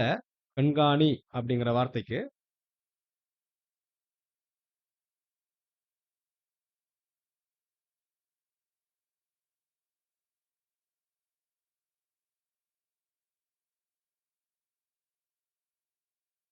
ம். கண்காணிங்கிற வார்த்தைக்கு அன்பு சகோதரர் இந்த ஒழுங்குமுறை புத்தகத்துல பக்கம் 296ல குடுக்கிற பேரால அன்பான சகோதர சகோதரிகளே, இது சற்று மொழிபெயர்ப்பு குறைபாடுன்னு தான் சொல்றாரு. எப்படி வந்திருக்கணும் அப்படின்னா, எபிஸ்கோப்ஸ் அப்படிங்கிற வார்த்தை கிரேக்க வார்த்தையில பயன்படுத்துறாங்க. இங்கிலீஷ்ல ஓவர்சீர்ஸ். என்னன்னு வரணும்? கண்காணிப்பை விரும்புற பிஷப் இருக்கு பார்த்தீங்களா? அங்க ஓ ஓ அ ஓவர்சீஸ்ங்கிற வார்த்தை தான் அங்க வர வேண்டும் அன்புக்குரிய சகோதர சகோதரி. போப் மார்க்கம் பயன்படுத்துறாங்க. அதனால பிஷப்ங்கிற வார்த்தைய நாம் பயன்படுத்தல. அப்படி அல்ல. அது தவறான ஒரு மொழிபெயர்ப்பு அன்புக்குரிய சகோதர சகோதரிகளே. அங்க வர வேண்டிய முறையான வார்த்தை என்ன இங்கிலீஷ்லன்னு பார்க்கும்போது, ஓவர்சீஸ் அப்படின்னா மேற்பார்வை இடுகிறவர். தேவ சபையில நம் கைகளை உயர்த்தி ஏற்படுத்துகிற சகோதரர்கள் என்ன ஊழியம் செய்றாங்க அப்படின்னா, மேற்பார்வை இடுகிற ஊழியங்கள் செய்றாங்க. எதெல்லாம் ஆவிக்குரிய விதத்துல எல்லா விதங்களிலுமே ஒரு மேற்பார்வை இடுகிறவர்களாக சகோதரர்கள் அங்க காணப்படுவாங்க அன்பான சகோதர சகோதரிகளே. ஆகவே வாசிக்கலாம் பாருங்க 1 தீமோத்தேயு 3ஆம் அதிகாரம் ஆ மன்னிக்கணும் 1 தீமோத்தேயு 5ஆம் அதிகாரம் 17ஆம் வசனம். நன்றாய் விசாரணை செய்கிற மூப்பர்களை விசேஷமாக திருவசனத்திலும் உபதேசத்திலும் பிரயாசப்படுகிறவர்களை இரட்டிப்பான கனத்திற்கு பாத்திரராக எண்ண வேண்டும். ஆம் அன்பான சகோதர சகோதரி இந்த ஒரு கண்காணி விசாரிக்கிறவர் அதாவது மேற்பார்வை இடுகிற சகோதரர் எப்படியாக இருப்பாங்கன்னு பார்க்கும்போது நன்றாய் விசாரணை செய்கிற மூப்பர்களே. நன்றாய் விசாரணை செய்கிற மூப்பர்கள்னா ஏன் போன வாரம் வரல? உங்களுக்கு சில கண்டிப்பா ரொம்ப ஸ்ட்ரிக்ட்டா அந்த ஒரு விசாரணை குறித்து அங்க பேசுறாரான்னா, இதுவும் அந்த ஒரு விசாரணை இல்ல அன்பான சகோதர சகோதரிகளே. இந்த ஒரு விசாரணை என்பது அன்போடும், அவருடைய பக்தி விருத்திக்கு ஏதுவாகவும், இன்னும் அவங்க உற்சாகமா இந்த ஒரு ஆவிக்குரிய ஓட்டத்தை ஓடுவதற்கு ஏதுவான ஒரு வழிநடத்த தருகிற அந்த ஒரு முன் உதாரணங்களையே அங்க கொடுக்கிறது என்று அங்க நான் பார்க்கிறோம். அதான் விசேஷமாக திருவசனத்திலும், உபதேசத்திலும் பிரயாசப்படுபவர்களை இரட்டிப்பான கனத்திற்கு பாத்திரராக நீங்க எண்ணணும். இப்பேற்பட்ட நல்ல ஒரு குணாதிசயமுடைய சகோதரர்களை நாம என்ன பண்ணணும்னா, அங்க தேர்ந்தெடுக்கணும். முதலாவது கண்காணிப்பு. ஓவர்சீஸ். என்ன ஊழியம் செய்றாங்க நாம் தேர்ந்தெடுக்க சகோதரர்? சபையை மேற்பார்வையிடுகிற ஊழியத்த நம்ம அவர்ட்ட ஒப்புக் கொடுக்கிறோம். ஆமா, நல்லா செய்றாரு. சகோதரர் ஆவிக்குரிய ஊழியங்கள் நல்லா செய்றாரு. சபையை நல்லா மேற்பார்வையிடுறாரு. எதுல? சத்தியத்துல.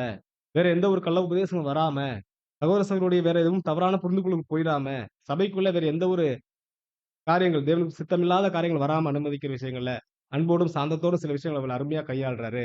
சபைய சரியா விசாரித்து வழிநடத்துறாரு. கவனிக்கணும். கண்காணிப்பு. ஓவர்சீஸ். அத அங்க பார்க்கிறோம் அன்புக்குரிய சகோதர சகோதரி. இப்படியாக தேர்ந்தெடுக்கிற சகோதரருடைய அந்த ஒரு காரியங்களை அப்போஸ்தலர் பவுல் பதிவு செய்றாரு இல்லைங்களா? வாசிக்கலாம் பாருங்க 1 தீமோத்தேயு 3ஆம் அதிகாரம் 1 முதல் 6 வசனங்கள் நாம் வாசிக்க கேட்கலாம். கடைசியாக சகோதரரே, ம். உங்களிடத்தில் கர்த்தருடைய வசனம் பரம்பி இல்ல சிஸ்டர். திரும்ப அதேதான் சிஸ்டர் வாசிக்கிறேன். 1 தீமோத்தேயு 3ஆம் அதிகாரம் 1 முதல் 6 வசனங்கள். கண்காணிப்பை விரும்புகிறவன் கண்காணிப்பை விரும்புகிறவன் ம், நல்ல வேலையை விரும்புகிறான். ம், இது உண்மையான வார்த்தை. ம், ஆகையால் கண்காணியானவன் குற்றம் சாட்டப்படாதவனும், ஒரே மனைவியை உடைய புருஷனும், ஜாக்கிரதை உள்ளவனும், தெளிந்த புத்தி உள்ளவனும், யோக்கியதை உள்ளவனும், அந்நியரை உபசரிக்கிறவனும், போதக சமர்த்தனுமாய் இருக்க வேண்டும். அவன் மதுபான பிரியனும், ம், அடிக்கிறவனும், ம், இழிவான ஆதாயத்தை இச்சிக்கிறவனுமாய் இராமல், ம். பொறுமை உள்ளவனும், சண்டை பண்ணாதவனும், பண ஆசை இல்லாதவனுமாய் இருந்து, தன் சொந்த குடும்பத்தை நன்றாய் நடத்துகிறவனும், தன் பிள்ளைகளை சகல நல்லொழுக்கம் உள்ளவர்களாக கீழ்ப்படிய பண்ணுகிறவனுமாய் இருக்க வேண்டும். ஒருவன் தன் சொந்த குடும்பத்தை நடத்த அறியாதிருந்தால் தேவனுடைய சபையை எப்படி விசாரிப்பான்? அவன் இருமாப்படைந்து பிசாசு அடைந்த ஆக்கினையிலே விழாதபடிக்கு நூதன சீஷனாய் இருக்கக்கூடாது. ஆம் அன்பான சகோதர சகோதரிகளே, ஒரு ஊழியராக தெரிந்து கொள்கிற அதாவது ஒரு மூப்பனாக அல்லது ஒரு கண்காணியனாக தெரிந்து கொள்ளுகிற ஒரு சகோதரர் எப்படியாக இருக்க வேண்டுங்கிற வரம்பு நிலைகளை எங்க அன்பு அப்போஸ்தலனாகிய பவுல் தேவ ஆவியில நமக்கு ரொம்ப அருமையாக அங்க போதிக்கிறதை நாம் பார்க்கிறோம் வசனங்களாக அன்பான சகோதர சகோதரர்களே. கண்காணிப்பை விரும்புகிற எப்படி இருக்கணும் அப்படி பார்க்கும்போது அநேக லிஸ்ட் இப்படி இருக்கணும், இப்படி இருக்கக்கூடாது. எங்க அருமையான லிஸ்ட். ஒவ்வொரு வார்த்தைக்கும் நம்ம அருமையான விளக்கங்கள் நமக்கு அங்க தெரியும் அன்பான சகோதர சகோதரர்களே. ஒரே மனைவி உடையவராக காணப்படணும். ஒரே மனைவியா உடையவரா இருக்கணும்னா கல்யாணம் கண்டிப்பா இருக்கணும். அப்படி எடுத்துக்கலாமானா அதுவும் இல்ல அன்பான சகோதர சகோதரிகளே. ஜாக்கிரதை உள்ளவராக தெளிந்த புத்தி நல்ல ஒரு சத்தியத்திலும் தெளிந்த புத்தி உள்ளவர்களாக காணப்பட வேண்டும். யோக்கியதை உள்ளவனா இருக்கணும். அது என்ன யோக்கியதை உள்ளவனாக இருக்கணும்? எப்படி புரிஞ்சுக்கலாம்? என்ன யோக்கியதை? யோக்கியதை என்றால் என்ன சொல்லலாம்? எனக்கு டக்குனு வசனம் ஞாபகம் இல்ல. அருமையான வசனம் இருக்கு. ஆனா யோக்கியதைக்கு என்ன சொல்லலாம்?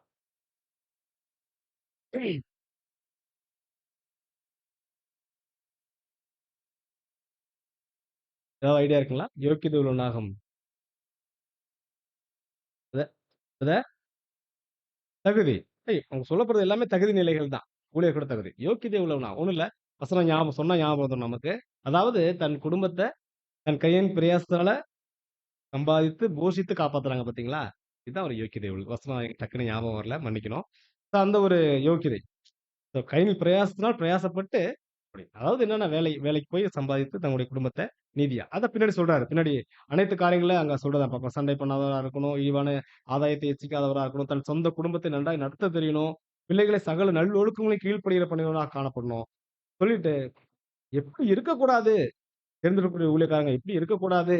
அப்படின்னா, எப்படி இருக்கக்கூடாது? யாரா இருக்கக்கூடாது? 6ஆம் வசனம்.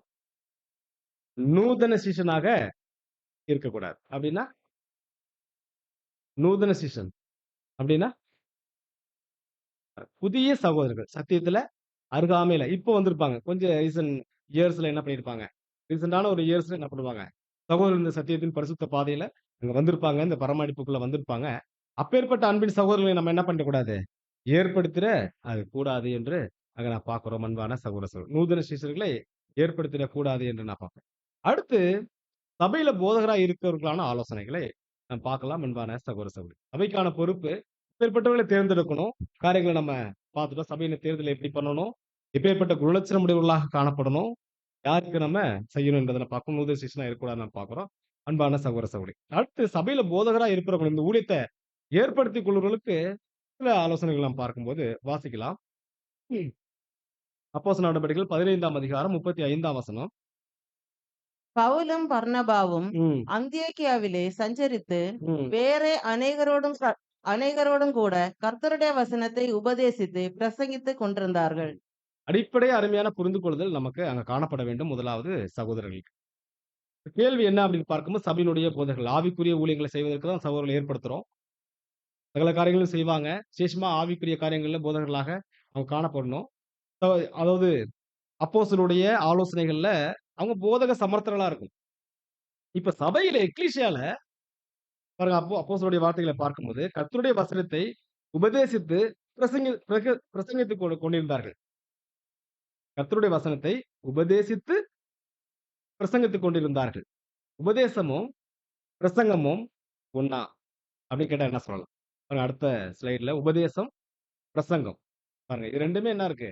வேற இருக்கு. அடிப்படையான புரிந்து கொள்ளுதல் முதல்ல இனிஷியலான புரிந்து கொள்ளுதல் இது. ஒரு ஊழியனாக, ஒரு ஆவிக்குரிய போதகம் செய்கிற ஊழியனாக தெரிந்து கொள்ளப்பட்ட ஒரு கண்காணி, ஒரு சகோதரர் என்ன பண்ணியிருக்கணும்? உபதேசத்திற்கும், பிரசங்கத்துக்குமான புரிதல் இருக்கணும். சரி. முதல்ல இந்த புரிதல் யாருக்கு இருக்கணும்? நம்ம ஒவ்வொருவருக்கும் இருக்கணும். சபையாக இருக்க ஒவ்வொருத்தருக்கும் எல்லாருக்குமே இருக்கணும். அன்புக்குரிய சகோதர சகோதரி. சரி சொல்லுங்க. உபதேசம் என்றால் என்ன? பிரசங்கம் என்றால் என்ன? காதுல விழல சிஸ்டர் சாரி. சொல்லுங்க. அறிவுரை. பிரசங்கம்ங்கிறது? ஆமா. 2வது சொன்னது கரெக்ட். இல்ல அது சொல்ல ஏற்றுக்கொள்ள முடியாது சிஸ்டர் சாரி. பாருங்க உபதேசம் என்பது என்ன? பிரசங்கம் என்பது என்ன? சபையில எத பண்ணணும் அப்டின்னா, பாருங்க பவுலும் பர்னபாவும் பொதுவா எழுதுனாங்க. இவங்க 2 பேரும் இந்த ஊழியத்த அருமையா செஞ்சாங்க. உபதேசித்தாங்க, பிரசங்கித்தாங்க. எங்க உபதேசிச்சாங்க? எங்க பிரசங்கம் பண்ணாங்கன்னா, உபதேசம் பண்ணது எல்லாமே வெளியில பண்ணாங்க. உபதேசம் பண்ணது எல்லாமே எப்பல்லாம் பக்கத்துல யூதருடைய ஆலயம் தெரிஞ்சதோ, அங்க போய் உபதேசம் பண்ணாங்க. புரிஞ்சுக்கிற மாரி சொல்லணும்னா, உபதேசம் என்பது ஒரு அறுவடை ஊழியத்துக்கு நம்ம உதாரணம் சொல்லலாம். பிரசங்கம் என்பது இப்ப அடியேன் செய்து கொண்டிருக்கிறது பிரசங்கம்.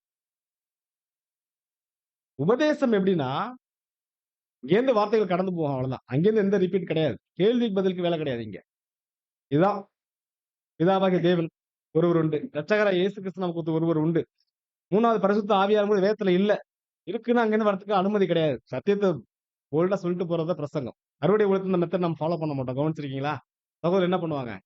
அப்படியே போவாங்க. அனலா அடிச்சுட்டு போயிட்டே இருப்பாங்க சத்தியங்கள அன்பான சகோதரர். ஆனா தேவனுடைய சபையில உபதேசம் அல்ல. இது உபதேசிப்பது அல்ல. பிரசங்கம் எப்படி இருக்கணும்? இது ஒன் டூ ஒன். நல்ல ஒரு கலந்தாய்வா, ஒரு கேள்வி பதிலாக அங்க போறது ஆரோக்கியமாக இருக்கும் அன்புக்குரிய சகோதர சகோதரி. நல்ல ஒரு புரிந்து கொள்ளுதலாக இருக்கும். பேசுறவர் இங்க விசேஷித்தமானவர் அல்ல. கேட்கிறவங்க ஒன்றும் தெரியாதவர்களும் அல்ல அன்பான சகோதர சகோதரி. எல்லாரும் தேவனால், தேவ ஆவியினால் போதிக்கப்பட்டு செஞ்சிருக்காங்க. அப்போஸ்தலனாகிய யோவான் சொல்றாரு இல்லீங்களா? அந்த ஆவி உங்கள்ட்ட இருக்கறனால ஒருவனும் என்ன பண்ண தேவையில்ல உங்களுக்கு. போதிக்க தேவையில்ல. தேவனுடைய கிருபை எல்லாமே தெரிஞ்சிருக்கும். நம்ம என்ன பண்ணிட்டு இருக்கோம்? பேசுற விஷயம் எதுவுமே நமக்கு தெரியாத விஷயங்களா? எல்லாம் நன்கு நம்ம படிச்ச புத்தகங்கள்ல உள்ள நமக்கு தெரிந்த சத்தியங்கள் தான் அன்பான சகோதர சகோதரி. அப்போ பேசுறவரும், கேட்கிறவங்களும் வித்தியாசமான வகுப்பார் அல்ல. இதனால தான் இன்னைக்கு என்னாச்சு இன்னைக்கு? போப் மார்க்கம், அவருடைய குமாரத்தி, புரொட்டஸ்டன்ட் சபை மிகப்பெரிய பிரிவு. போதக வகுப்பார், விசுவாச வகுப்பார். விசுவாசிகள், நாங்கள் போதகர்கள் எந்த வித்தியாசமும் இல்ல. இங்கேருந்து பேசுறாங்க. மூப்பரா இருந்தாலும் சரி, எப்பேர்ப்பட்ட சகோதர சகோதரியா இருந்தாலும் சரி. எந்த ஒரு வித்தியாசமும் இல்ல. கிறிஸ்துவுக்குள் எல்லாரும் உடன் அங்கங்கள் தான் அன்பான சகோதரி. விசேஷித்த கனமோ, விசேஷித்த மரியாதையோ அப்படியே பார்க்கிற ஒரு விஷயம் அங்க இல்ல. அப்போ உபதேசம்ங்கிறது என்ன இருக்கணும்? எங்க இருக்கணும்? வெளியில. புதிதாக ஒரு சத்தியம் கேட்கிறாங்களா? நம்ம உபதேசம் பண்ணி தாங்க ஃபாலோ பண்ணணும். பிரசங்கம் என்பது என்ன அப்படின்னு பார்க்கும்போது அன்பானவர்களே, இது சபையில இது எப்படி இருக்கணும் பார்க்கும்போது, ஒரு ஒன் டூ ஒன் பேசி கலந்தாய்வு போல அதன் கடந்து கடந்து போக வேண்டும் அன்பான சகோதர சகோதரி. இன்னும் சகோதரர் சொல்லும்போது, பாருங்க அநேகர் போதக சாமர்த்தியம் உள்ளவர்களாக இருக்கணும்ன்றார். போதக சாமர்த்தியம் என்ன பண்ணணும்னா, போதிக்கும் சாமர்த்தியம் உள்ளவர்களாக அங்க காணப்பட வேண்டும் என்று அங்க சொல்லுகிறதை நான் பார்க்கிறோம் அன்பான சகோதர சகோதரி. எபிரேயர் 5ஆம் அதிகாரம் 12ஆம் வசனம். காலத்தை பார்த்தால் ம், போதகராய் இருக்க வேண்டிய உங்களுக்கு ம், தேவனுடைய வாக்கியங்களின் மூல உபதேசங்களை மறுபடியும் உபதேசிக்க வேண்டியதாய் இருக்கிறது. ம், நீங்கள் பலமான ஆகாரத்தை அல்ல, ம். பாலை உண்ணத்தக்கவர்கள் ஆனீர்கள். ஆமா. காலத்தை பார்த்தால் எப்படி இருக்கணும்? நாம போதகர்களா இருக்கணும். யாருக்கு சொல்லப்பட்ட வார்த்தை? சபைக்கா? அல்லது ஊழியர்களுக்கா? ஒட்டுமொத்த சரீரங்களாகிய சபைக்கு தான் இந்த அப்போஸ்தலன் சொல்றாரு. காலத்த பார்த்தா நீங்க எப்படி இருக்கணும்? போதகரா இருக்கணும். எத்தன வருஷம் ஆச்சு உடன்படிக்கை பண்ணி? சொல்லுவோம் இல்லைங்களா? 15 வருஷம், 20 வருஷம், 5 வருஷம் சொல்லுவோம் இல்லைங்களா? காலத்தை பார்த்தா எப்படி இருக்கணும் நம்ம? போதகரா இருக்கணும். எப்படி புரிஞ்சுக்கிறது வசனத்த? பாருங்க அடுத்து யாக்கோபு என்ன சொல்றாரு? யாக்கோபு 3ஆம் அதிகாரம் 1ஆம் வசனம். என் சகோதரரே, ம், அதிக ஆக்கினை அடைவோம் என்று அறிந்து ம், உங்களில் அநேகர் போதகராக போதகராகாதிருப்பீர்களாக. நீங்க போதகரா இருக்கணும். இருக்க வேண்டியவங்க நீங்க இப்படி இருக்கிறீங்க. பாலாகாரம் சாப்பிடுற மாரி இருக்கீங்க. யாக்கோபு சொல்றாரு, ஐய்யய்யோ! நீங்க போதகர் ஆயிடாதீங்க.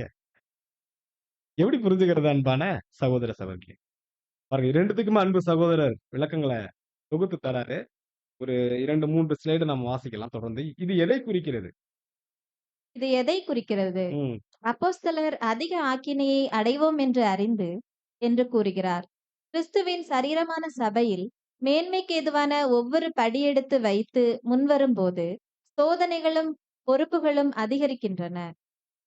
Lot of responsibility. சத்தியத்தை போதிக்கிற ஒருத்தர் ஊழியம் செய்றாங்களா? ஆமா. நிறைய பயங்கர கன்னிகள். சத்தியம் ஒண்ணு பேசுவோம். ஆனா நம்முடைய பிராக்டிஸ் எப்படி இருக்கும்? நடைமுறை வாழ்க்கை என்னுடைய வாழ்க்கை எப்படி இருக்கும்? என்னையும், எங்க வீட்லயும் வந்து கேட்டா தான் நம்மள பத்தி என்ன பண்ணுவாங்க? புட்டு புட்டு வைப்பாங்க. பிரதர் நல்லா பேசுறாரு. வீட்டுக்கு வந்து பாருங்க. இது மிகப்பெரிய ஒரு காரியம். ரொம்ப பொறுப்பு வாங்குறோம். பெரிய விஷயம். சரீரமான சபைக்கு மேன்மைக்கு ஏதுவான ஒரு ஊழியம் தான். உண்மைதான். ஆனா, ரொம்ப சோதனைகளும், பொறுப்புகளும் அதிகரிக்கிற ஒரு ஊழியம். அன்பான சகோதர, சகோதரிகளே! தொடர்ந்து வாசிக்கலாம். ஒருவரும் போதகராகக் கூடாது என்று புத்திமதியாக சொல்லவில்லை. ம், ஆனால் போதிப்பதற்கான தாளந்து தனக்கு உண்டு என்று தனக்குள் நினைக்கிற ஒவ்வொருவரும் ம், நினைவில் வைத்துக் கொள்ள வேண்டியது என்னவெனில், ம், தேவனுடைய வாயாக இருக்க எவ்விதத்திலும் முயற்சி எடுத்துக்கொள்வது ம். ஒரு பொறுப்புள்ள காரியம் என்கிறார். தொடர்ந்து. அந்த பொறுப்பு என்னவெனில், ம், தேவனுடைய திவ்ய குணாதிசயத்தையும் ம், திட்டத்தையும் தவறாக புரிந்து கொள்ளக்கூடிய விதத்தில் ம், எந்த ஒரு வார்த்தையும் உச்சரிக்கப்படாமல் இருக்கும்படியாக ம். பார்த்து கொள்ள வேண்டும். ஃபர்ஸ்ட் இந்த 2 ஸ்லைடு நம்ம எப்படி புரிஞ்சுக்கலாம் அன்பான சகோதர, சகோதரிகளே! முதல்ல இல்லாத தாளம் தான் எனக்கு இருக்குன்னு நெனச்சுக்க கூடாது. ஃபர்ஸ்ட் ஆஃப் ஆல் எனக்கு பேசவே தெரியாது. ஆனா நான் என்ன பண்றேன்? பேசணும்னு ஆசைப்படுறேன். சப்ஜெக்ட் எடுக்கணும்னு ஆசைப்படுறேன். முதல்ல அது நம்ம என்ன பண்ணணும்? தேவன்ட்ட ஜெபம் பண்ணி, இந்த ஒரு காரியங்கள் எனக்கு உண்மையிலேயே தகுதி இருக்கா? இல்லையா? உறுதிப்படுத்திக்கணும். வேற எதுலலாம் தேவன் நமக்கு கிருபை செய்திருக்கிறார் அந்த ஒரு சரீரங்களுக்கு உதவிகளை செய்யறதுக்கு. பேசுறது தான் ஊழியமா. அநேக ஊழியங்களை நமக்கு என்ன பண்ணிருக்கார் தேவன். அங்க நம்ம குடுத்திருக்க அத செய்யலாம். அடுத்தபடியாக பேசும்போது, பேசுற வார்த்தைகள், அது எப்படி இருக்கும்னா, ரொம்ப பொறுப்பா அது காணப்படும். சத்தியம் பேசம்போது, சப்ஜெக்ட் பேசம்போது, அந்த வார்த்தைகள் எப்படி இருக்கும்? ஒருவேளை நம்ம சகோதர சகோதரிகள் கவனிச்சிருப்பீங்க. இப்போ உள்ள இளைய தலைமுறை சகோதர சகோதரிகளுக்கு, அதாவது பிள்ளைகள், வாலிப சகோதரர்களுடைய பாடங்கள பார்த்தோம்னா, ஒரு பாடம் நல்லா இருக்கும். ஆனா ஒரு ட்ரை இருக்கும். என்னன்னா, அவங்களுக்கு வேதம் வாசிக்கிற பழக்கம் இல்லாதவர்களாவே இருப்பாங்க. அதனால வேத சம்பந்தமான வார்த்தைகள பேசாம, உலகப்பரமான வார்த்தைகள போட்டு பேசிட்டு இருப்பாங்க. இப்ப அப்படியும் என்ன பண்ணக்கூடாது, இருக்கக்கூடாது. பக்தி விருத்திக்கு ஏதுவான வார்த்தைகள் தான் அதுல காணப்படும். நிறைய எப்படி சொல்றது, உலகத்தில் உள்ள பயன்படுத்துற, நம்ம அன்றாட பயன்படுற வார்த்தைகள்ல என்ன பண்ணுவாங்கன்னா, சத்தியங்கள் பேசுகிறதுல சகோதரர்கள் பேசுகிறத பார்க்கிறோம். சில சகோதரர்கள் பேசுற பாடங்கள் நம்ம கவனிக்க முடியும் அன்புக்குரிய சகோதரர்களே. மிக முக்கியமான ஒரு பொறுப்பை பெறுறாங்க. இந்த ஒரு சபையினுடைய ஊழியங்கள்ல, சத்தியத்த பேசுற வாய்ப்புகள்ல, போதக சாமர்த்தியம் உள்ள சகோதரர்கள், அது பேசுற வார்த்தை எப்படி இருக்கணும் அப்படின்னு பார்க்கும்போது, இந்த பொறுப்பு என்னவெனில், தேவனுடைய திவ்ய குணாதிசயத்தையும், திட்டத்தையும் தவறாக புரிந்து கொள்ளும் விதத்தில் எந்த ஒரு வார்த்தையும் உச்சரிக்கப்படாமல் இருக்கும்படியாக பார்த்துக் கொள்ள வேண்டும். இந்த டிவைன் ஆர்டர்ல, தெய்வீக திட்டத்துல, தெய்வீக சித்தத்துல, அவருடைய திவ்ய குணங்கள்ல, ஒரு ஒழுங்குல எந்த ஒரு மாறுபாடும் என்ன பண்ணக்கூடாது? அங்க வந்துடக்கூடாது அன்புக்குரிய சகோதர சகோதரி. ரொம்ப எச்சரிக்கையாக பார்த்துக் கொள்ள வேண்டும். போதகர்களாக இந்த ஊழியத்தை பெற்றுக்கொள்கிற அன்பு சகோதரர்கள், போதகர்களாக ஏற்படுத்துகிற சபை சகோதர சகோதரிகள் கவனிக்க வேண்டியதாக காணப்படுகிறது அன்பான சகோதர சகோதரி. தொடர்ந்து வாசிக்கலாம். இப்படி ஜாக்கிரதையாக இருப்பதினால் ம், தேவனுடைய நாமம் தூஷிக்கப்படாமலும் ம். கேட்கிறவர்களுக்கு தீமை விளைவிக்காதபடியும் பார்த்து கொள்ள வேண்டும். ஆம். கண்டிப்பா. வாசிக்கலாம். மத்தேயு 5ஆம் அதிகாரம் 19ஆம் வசனம். ஆகையால் இந்த கற்பனைகள் எல்லாவற்றிலும் ம். சிறிதான ஒன்றையாகிலும் மீறி அவ்விதமாய் மனுஷருக்கு போதிக்கிறவன் பரலோக ராஜ்யத்தில் எல்லாரிலும் சிறியவன் எனப்படுவான். ம். இவைகளை கைக்கொண்டு போதிக்கிறவனோ பரலோக ராஜ்யத்தில் பெரியவன் எனப்படுவான். சோ நம்முடைய ஆண்டவர் என்ன சொல்ல வர்றார் அப்படின்னு பார்க்கும்போது, பேசுகிறவர் மாத்திரமல்ல, அதன்படி செய்கிறவராக முதலாவது யார் இருக்கணும்? போதகம் பண்ணுகிற சகோதரர்கள் அங்க முதலாவது காணப்பட வேண்டும். நான் தாம் போதித்தபடி அவர்களும் என்ன பண்ணணும்? நடக்கிறவர்களாக அங்கு காணப்பட வேண்டும் அன்புக்குரிய சகோதர சகோதரிகளே. எப்படி நடந்துக்கணும் வாசிக்கலாம். 1 கொரிந்தியர் 2ஆம் அதிகாரம் 13ஆம் வசனம். அவைகளை நாங்கள் மனுஷ ஞானம் போதிக்கிற வார்த்தைகளாலே பேசாமல், ம், பரிசுத்த ஆவி போதிக்கிற வார்த்தைகளாலே பேசி, ம். ஆவிக்குரியவைகளை ஆவிக்குரியவைகளோடே சம்பந்தப்படுத்தி காண்பிக்கிறோம். இதுதான் ஆவிக்குரிய ஊழியம். இதுதான் போதகத்தினுடைய போதக சாமர்த்தியம் அன்பான சகோதர சகோதரிகளே. தேவனுடைய வார்த்தைகள தேவனுடைய ஆவியினாலேயே அவைகள் என்ன பண்ணணும்? போதிக்கிறவர்களாக அங்க காணப்பட வேண்டும். மாறாக மனுஷ ஆவியிலயோ அல்லது மனுஷ விளக்கங்களையோ அங்க நாம் பேசக்கூடாது. தேவனுடைய ஆவியினாலேயே அவைகளை ஆவிக்குரியவர்கள் ஆவிக்குரியவர்களோடு சம்பந்தப்படுத்தி இந்த சத்தியங்களை பேசுகிறவர்களாக காணப்பட வேண்டும் அன்புக்குரிய சகோதர சகோதரி. அடுத்தபடியாக மூப்பர்களுக்கான ஆலோசனை. 2 அருமையான அப்போஸ்தலர்களுடைய ஆலோசனைகளை நம்ம பார்த்து பாடத்தை நாம் நிறைவு செய்யலாம். மூப்பர்களுக்கான ஆலோசனைகளை நாம் பார்க்கும்போது, முதலாவது அன்பு அப்போஸ்தலனாகிய பேதுரு. அன்பு அப்போஸ்தலன் பேதுரு சொல்லுகிற வார்த்தைகளை நாம் வாசிக்கலாம். 1 பேதுரு 5ஆம் அதிகாரம் 1 முதல் 4 வசனங்கள். உங்களிலுள்ள மூப்பருக்கு உடன் மூப்பனும் கிறிஸ்துவின் பாடுகளுக்கு சாட்சியும் ம், இனி வெளிப்படும் மகிமைக்கு பங்காளியுமாய் இருக்கிற ம், நான் புத்தி சொல்லுகிறது என்னவென்றால், ம், உங்களிடத்திலுள்ள தேவனுடைய மந்தையை நீங்கள் மேய்த்து ம். கட்டாயமாய் அல்ல, மனப்பூர்வமாயும் அவலட்சணமான ஆதாயத்திற்காக அல்ல, உற்சாக மனதோடும் சுதந்திரத்தை இருமாப்பாய் ஆளுகிறவர்களாக அல்ல, மந்தைக்கு மாதிரிகளாகவும் கண்காணிப்பு செய்யுங்கள். அப்படி செய்தால் பிரதான மேய்ப்பர் வெளிப்படும் போது மகிமையுள்ள வாடாத கிரீடத்தை பெறுவீர்கள். ஆமா, அன்பான சகோதர சகோதரிகளே, இப்பேற்பட்ட ஊழியத்தை பெற்றுக்கொள்ள போகிற சகோதரர்கள் கொடுக்கிற அன்பு அப்போஸ்தலன் பேதுரு கொடுக்கிற ஆலோசனை என்ன அப்படி என்று நாம் பார்க்கும்போது, பாருங்க உங்களிடத்தில் உள்ள மந்தை, இந்த மந்தை இந்த பொறுப்பு உங்களுக்கு கொடுத்திருக்கு. நீங்களா என்ன பண்ணல? ஏற்படுத்தல. சொல்றாங்க இல்லைங்களா இன்னைக்கு, இந்த அதிகாரம் எப்படி வந்துச்சு? அப்படியே பரலோகத்துல என்கிட்ட வந்துச்சு. பேதுருட்ட இருந்துச்சு, அப்புறம் என்கிட்ட வந்துச்சு. நாங்க வழி வழியா இருக்கிறோம். இது போப்பு மார்க்கத்தினுடைய ஆவி அன்பான சகோதர சகோதரி. மந்தை தான் பார்த்து உங்களுக்கு என்ன பண்ணுச்சு? இந்த ஊழியத்த உங்களுக்கு கொடுத்துச்சு. இதனால நீங்க யார் இல்ல? மந்தைக்கு மேற்பட்டவர்கள் அல்ல. மந்தைக்கு உட்பட்டவர்கள். இன்னும் மந்தைக்கு வேலைக்காரர்கள். மந்தைக்கு ஊழியம் செய்கிறவர்கள் அன்பான சகோதர சகோதரிகளே. மூப்பருடைய மனநிலை எப்படி இருக்கும்னா, இந்த மந்தையை நீங்கள் மேய்த்து கட்டாயமா இல்ல, மனப்பூர்வமாய், அவலட்சணமான ஆதாயத்திற்காக அல்ல, உற்சாக மனதோடு இந்த மந்தைக்காக நாம அந்த ஊழியங்களை ஏறெடுக்கணும் என்று அங்க நான் பார்க்கிறோம் அன்பான சகோதர சகோதரிகளே. தியாக மனத்தாழ்மையோடு செய்கிற இந்த ஊழியங்கள் இப்படி செய்தால் பிரதான மேய்ப்பர் வெளிப்படும்போது மகிமையுள்ள வாடாத கிரீடத்தை பெறுவீர்கள். இந்த ஊழியத்தின் மூலமாக பெற்றுக்கொண்ட ஊழியத்தை கர்த்தருடைய ஆவியின்படி, அவருடைய வழிநடத்தலின்படி, அவருடைய சித்தத்தின்படி சரியாக செய்யும்போது, வசனத்தின்படி சரியாக செய்யும்போது அதற்குரிய கிரீடத்தை நாம் பெற்றுக்கொள்வோம் என்றாக நான் பார்க்கிறோம் அன்பான சகோதர சகோதரி. அடுத்து அன்பு அப்போஸ்தலனாகிய பவுல் சொல்லுகிற வார்த்தைகளை நாம் பார்க்கலாம். அப்போஸ்தலர் நடபடிகள் 20ஆம் அதிகாரம் 28ஆம் வசனம். ஆகையால் ம், உங்களைக் குறித்தும் தேவன் தம்முடைய சுய இரத்தத்தினாலே சம்பாதித்துக் கொண்ட தமது சபையை மேய்ப்பதற்கு ம். பரிசுத்த ஆவி உங்களை கண்காணிகளாக வைத்த மந்தை முழுவதையும் குறித்தும் எச்சரிக்கையாயிருங்கள். ஆமா. இது மூப்பர்களுக்கான எச்சரிக்கை அன்பு அப்போஸ்தலர் இங்க குறிப்பிடுகிறார் அன்பான சகோதர சகோதரி. பாருங்க இந்த ஒரு வசனத்தை விளக்கங்களுக்கு போவதற்கு முன்பதாக, இந்த வசனத்தை பேசினுடைய பின்னணி எப்படி இருந்துச்சு நமக்கு தெரியுங்களா? ஐடியா இருக்குங்களா? பாருங்க இந்த ஒரு அப்போஸ்தலர் நடபடிகள் 20ஆம் அதிகாரம் 28ஆம் வசனம் யார்கிட்ட பேசிக்கிட்டு இருந்தார் தெரியுங்களா? அன்பு அப்போஸ்தலன் பவுலு. ஐடியா இருக்குங்களா? ஆ, எபேசுல உள்ள மூப்பர்கிட்ட. அருமையா இருக்காரு. கிட்டத்தட்ட ஒரு 7 சபையினுடைய மூப்பர்கள் என்ன பண்ணியிருக்காங்க? வந்திருக்காங்க. மிலேத்துல அவர் போன பிரயாணம் பண்ண கப்பல் அங்க நிக்குது. கிட்டத்தட்ட ரொம்ப நாள் அங்க நிக்குது. ஏதோ ஒரு அலுவலாக அந்த ஒரு கப்பல் நிக்கும்போது, அங்க உள்ள சகோதரர்களை சந்திச்சு என்ன பண்றாருன்னா பேசுறாரு. சபை எல்லாரையும் வர சொல்லாம, சபையினுடைய ஊழியர்கள் மட்டும் வாங்க. அப்படின்னு சொல்லி என்ன பண்றாருன்னா, அங்க நடக்குது. சிம்பிளா சொல்லலாம் என்ன சொல்லலாம்? என்ன நடந்திருக்கு அங்க மிலேத்துல? ஆ, எல்டர்ஸ் மீட்டிங் அங்க நடந்திருக்கு அன்பான சகோதர சகோதரிகளே. அப்பதான் சொல்றாரு, பாருங்க நீங்க உங்களை குறித்தும், சபையை குறித்தும் நீங்க என்ன பண்ணுங்க? எச்சரிக்கையா இருங்க. தேவன் சம்பாதித்த இந்த தேவன் தம்முடைய சுய ரத்தத்தினால சம்பாதித்துக் கொண்ட இந்த சபையை மேய்ப்பதற்கு பரிசுத்த ஆவி கண்காணிகளாக வைத்த மந்தை முழுவதையும் குறித்தும் எச்சரிக்கையாக. ஆகையால் உங்களை குறித்தும், மந்தையை குறித்தும் எச்சரிக்கையா இருங்க. இப்போ தெரிந்து கொள்ளப்பட போகிற சகோதரர்களுக்கான ஆலோசனை, ஒரு ஊழியர்களாக இருக்கிற சகோதரர்களுக்கான ஆலோசனை அல்லது எச்சரிப்பு என்ன அப்படின்னா, முதலாவது நீங்கள் உங்களை குறித்து எச்சரிக்கையா இருங்க. ஏன் அப்படின்னா, ஸ்லைட்ல வசனம் லிஸ்ட்ட நீங்க பைபிள் பார்த்து கொஞ்சம் வாசிங்க.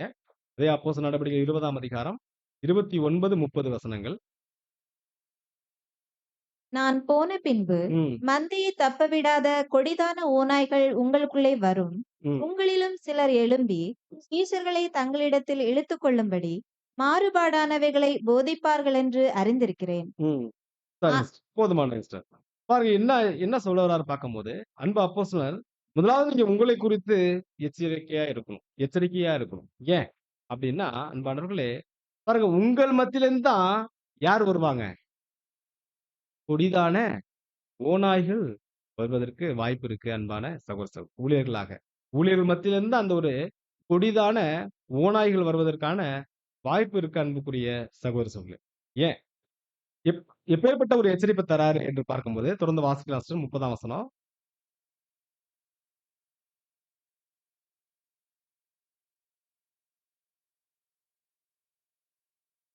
உங்களு ஆனபடியால் ம். நான் 3 வருஷ காலமாய் சிஸ்டர் இரவும் 28, 29, 30 கொஞ்சம் திரும்ப வாசிங்க ப்ளீஸ்.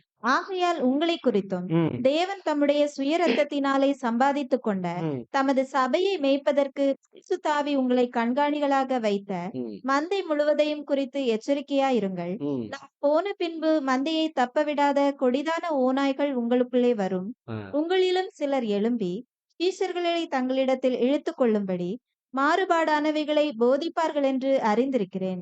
ஆம் அன்பான சகோதர சகோதரிகளே, முதலாவது எச்சரிப்பு சகோதரர் இங்க என்ன தராருன்னு பார்க்கும்போது, புதுஸ்ரீயின் ஒழுங்குமுறை புத்தகத்துல பக்கம் 298ல கொடிதான ஓநாய்களும் மாறுபாடானவைகளை போதிப்பவர்களும் என்கிற தலைப்புல அன்பு சகோதரர் இங்க சில காரியங்களை எச்சரிப்பான காரியங்களை அங்க கொடுக்கிறாரு. ஃபர்ஸ்ட் சகோதரருக்கு பிரிஃபரன்ஸ் தராருன்னு பார்க்கும்போது 30வது வசனத்துக்கு. அதாவது உங்களிலும் சிலர் எழும்பி சீஷர்களை தங்களிடத்தில் இழுத்துக் கொள்ளும்படி மாறுபாடானவர்களை மாறுபாடானவைகளை போதிப்பார்கள் என்று அறிந்திருக்கிறேன். யார் மத்தியில வர வாய்ப்பு இருக்கு? உங்களை குறித்து எச்சரிக்கையா இருங்கள். சபையினுடைய ஊழியர்கள், போதக இந்த ஊழியத்த ஒரு பெரிய பொறுப்பு. சொல்றீங்களா? இது மிகப்பெரிய பொறுப்பை வாங்குறீங்க. தேவ சமூகத்துல. இந்த பொறுப்பை வாங்குறதுக்கே இருக்கக்கூடிய ஒரு அபாயம் என்ன அப்படின்னு பார்க்கும்போது, உங்களிலிருந்து இந்த ஒரு ஓநாய் வகுப்பார் வருவதற்கான வாய்ப்பு இருக்கு. ஒருவேளை கொஞ்சம் அப்படியே சரித்திரத்த திரும்பி பார்த்தோம்னா, சபையினுடைய சரித்திரத்தை திரும்பி பார்த்தோம்னா, முதலாம் காலகட்ட சபைய தேவன் அடையாள பாஷையில ஒரு வார்த்தையில குறிப்பிடுவார். வெளிப்படுத்தல்ல. யார் இந்த வகுப்பார்? சீசர்கள் தங்கள் பக்கமா இழுக்கிறவங்க. நிக்கோலாய் மதஸ்தர். பாருங்க இந்த நிக்கோலாய் மாஸ்டருடைய வேலை என்ன? பிரியமான, ரொம்ப பிடிச்சமான உபதேசங்கள சொல்லி, தங்களுக்குன்னு ஒரு கூட்டத்த சேர்த்துக்கிறது. இதுதான் மாறுபாடானவைகளை போதிப்பது. இது நடந்த விஷயம் முன்னாடி. சபையின் சரித்திரத்துல முதலாம் காலகட்ட சபையில சொல்ற இந்த ஒரு நிக்கோலாய் மதஸ்தர் வந்தாங்க அன்பான சகோதர சகோதரி. இப்போ நம்முடைய காலத்துக்கு நம்ம வந்துட்டோம்னா, ஒருவேளை அன்பான சகோதர சகோதரிகளே, மாறுபாடான போதிக்க ஒரு அபாயம் யாருக்கு இருக்கு அப்படின்னு பார்க்கும்போது, இந்த போதக ஊழியங்கள்ல தேவைப்படும். அதனாலதான் முன்னாடியே எச்சரிக்கை குடுத்துட்டாரு அப்போஸ்தலனாகிய பவுல். 1 தீமோத்தேயு 3ஆம் அதிகாரம் 6ஆம் வசனம் வாசிச்சோம் பார்த்தீங்களா? நீங்க தேர்ந்தெடுக்கிற சகோதரி யாரா இருக்கக்கூடாது? நூதன சீசனா இருக்கக்கூடாது. இவங்களுக்கு இந்த ஆவி வரத்துக்கு அநேக வாய்ப்புகள் இருக்கு. ஏன்? இருமாப்பு அடைஞ்சிருவாங்க. பெருமை வந்துரும் சீக்கிரத்துல. ம். வயது முதிர்ந்த வயது முதிர்ந்த சகோதர, சகோதரிகள் இருக்கும்போது, ஒரு புதிதா வந்தவங்க டக்குன்னு ஒரு ஊழியர் ஆகும்போது, ஒரு பிரசங்க தாளந்து இருக்கு அப்படிங்கிறதுனால சபை ஏற்படுத்தும்போது, வருகிற ஒரு அபாயம் என்ன அப்படின்னு பார்க்கும்போது, மாறுபாடானவைகளை போதிப்பதற்கு தைரியம் கொள்ளுது.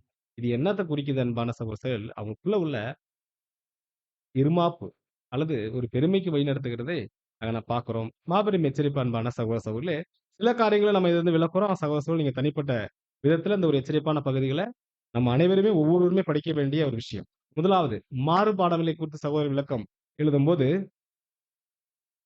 வசனம் 30ல் இடம்பெறும் மாறுபாடு, அதாவது ப்ரீவர்ஸ் மாறுபாடானவர்கள் எனும் வார்த்தை அதன் மூல பாஷையில் ஸ்லைட்ல இருக்காது.